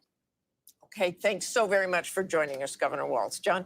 And we have the other side of the ticket. We have Senator J.D. Vance, Donald Trump's running mate, joining us now. Senator Vance, thank you for joining us. Thanks, John. I appreciate it. So I want to get to one part in the debate where you came up. Donald Trump was asked if he would veto a national abortion ban. He didn't answer the question, suggested not that long ago that he would veto a national abortion ban. Can you explain the mix-up here? Well, I think the president's been very clear that he doesn't want a national abortion ban. I think in some ways he finds the question a little bit ridiculous because why are we asking him about legislation that's never going to actually happen and why he would veto it or not veto it when he says very explicitly that he doesn't support a national abortion ban and he wants these policies to be made by the states. But I think there's a deeper and more important issue here in this debate, which is that you had Kamala Harris effectively echoing platitude after platitude after platitude. The American people can't pay their grocery bills on platitudes. They can't say, but very little actual substance behind it for how she's going to lower grocery prices, secure the border, and make housing more affordable in this country. She's been the vice president for 3.5 years. She can't run on a record, and she apparently can't run on much of her plans either because it's just a lot of slow. He would veto the national abortion ban. And by the way, had you spoken to him about it before you were put in a position to answer that question? No, I hadn't spoken to him about it because, again, Donald Trump thinks the question is absurd because he doesn't support a national abortion ban, and he's been explicit about it. And, John, I think that it's so preposterous for the media to focus so much on an issue where Donald Trump has been crystal clear and not on the fact that people can't afford groceries and housing because of Kamala Harris's policies. This election is actually quite simple, and Kamala Harris and apparently the media would like to distract Americans on issues, by the way, that Donald Trump's been crystal clear about, but they're not talking nearly enough. This debate didn't talk nearly enough about the fact that Americans are struggling because they can't afford groceries, they can't afford housing, and a lot of their kids are dying of fentanyl overdoses because Kamala Harris has let the Mexican drug cartels take over the southern border. This is a disgrace, Senator, what's going on in our country, John, and we could do so much better if we just had better leadership. We've got the best workers, the most beautiful country, the best natural resources, but Kamala Harris's leadership is squandering the great benefits of this country. It's why we've got to get back to Donald Trump's leadership. Senator, by the way, I asked because he hadn't been crystal clear and he said something different than what you said. That's why I was seeking clarification. But let me ask you about this for just very quickly. I heard Donald Trump before this debate describe Kamala Harris as, I'll just read a few of them, a low IQ individual, somebody who doesn't have the mental capacity to be president, really dumb, unable to put two sentences together. Is that what you saw on the stage tonight? John, what I saw was a lot of slogans. I think the American people are smart, and Kamala Harris talks to them like they're children. She repeats these ridiculous platitudes where if you actually think about what she said, you realize that it doesn't make any sense. She talks a lot about her plans, but then her plans, when you analyze the substance, don't make any sense. And more importantly, John, the American people don't get fed on plans. She has been the vice president for 3.5 years. What she can't do, refuses to do, and has no ability to do is to say, okay, I accomplished lower prices because she didn't, or I accomplished lower housing prices because she didn't, or I secured the southern border because she didn't do that. She has failed as vice president. All right, Senator Vance, thank you for joining us. Mary. One thing both sides can agree on, this was a consequential night in this race. More reaction when we come back. Stay with us.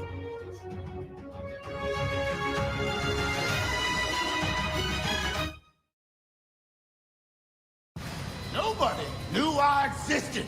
But look at all these people. Who do you think they see me? You're Joker. I'd do anything for you.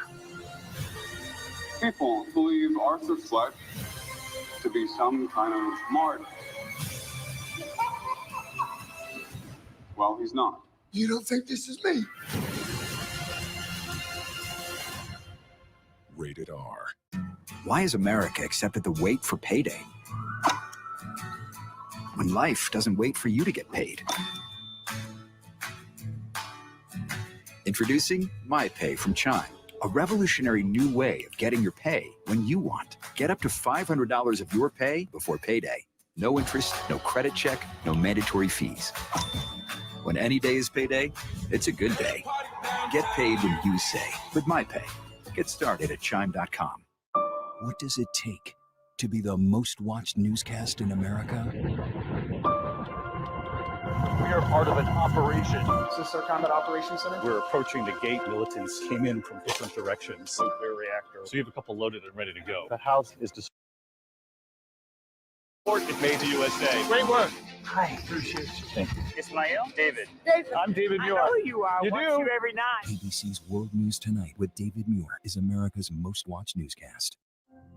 At Simply Safe, your safety is the only thing that matters. We designed smarter ways to detect motion for fast emergency response. We create HD cameras so you can see what's happening in your home from anywhere. All powered by Fast Protect technology. Exclusively from Simply Safe for faster police response. Now install our advanced system your way. Have a pro set it up or easily do it yourself. There's no safe like Simply Safe. What's good to watch? Read? Where can I get a great deal on what I'm just dying to buy? Oh, it's all right here. GMA Life. All the exclusive and buzziest celebrity good stuff. Deals and steals with amazing savings and the coolest lifestyle tips from Good Morning America. I love that so much. GMA Life. Streaming weekends on ABC News Live. Your weekend just got a little better with GMA Life. Traveling with the president in Paris, I'm Mary Bruce. Wherever the story is, we'll take you there. You're streaming ABC News Live. Nobody knew I existed. But look at all these. They see me. You're Joker. I'd do anything for you. People believe Arthur Fleck to be some kind of martyr. Well, he's not. You don't think this is me? Rated R. Why has America accepted the wait for payday when life doesn't wait for you to get paid? Introducing My Pay from Chime, a revolutionary new way of getting your pay when you want. Get up to $500 of your pay before payday. No interest, no credit check, no mandatory fees. When any day is payday, it's a good day. Get paid when you say with MyPay. Get started at chime.com.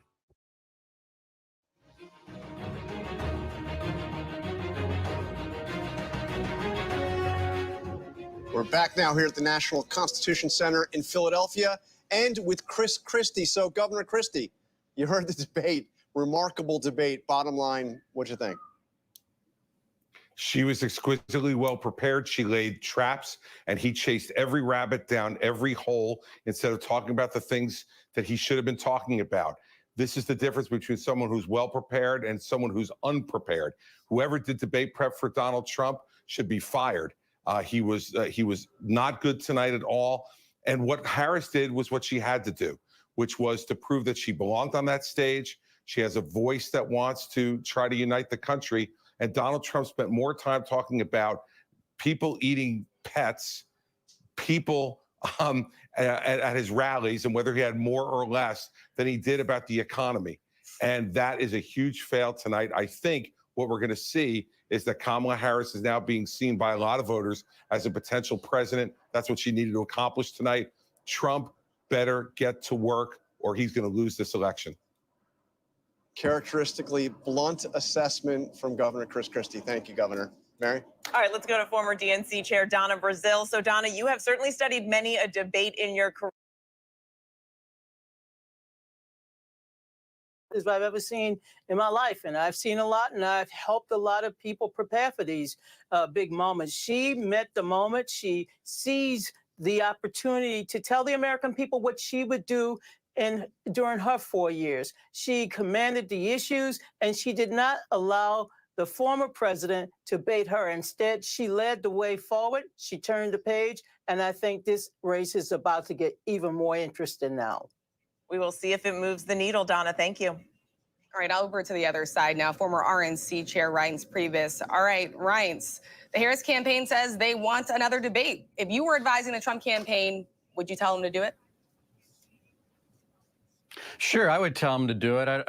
And the reason is like I said before, Donald Trump's numbers just don't move. I mean, the reality tonight, I know Donna's excited, but the truth is Kamala Harris didn't address the most important thing that the American people care about, which is the economy and the cost of living. She had no answers on immigration. She had no answers when she was asked about defunding the police. She had nothing to say about the families that were lost in Afghanistan, which was a true layup.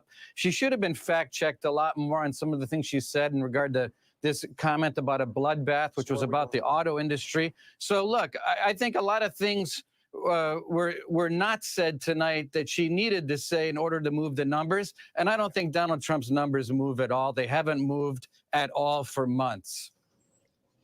Reince Priebus, Donna Brazile, both thank you for your time. All right. Well, I got to say, again, what a incredible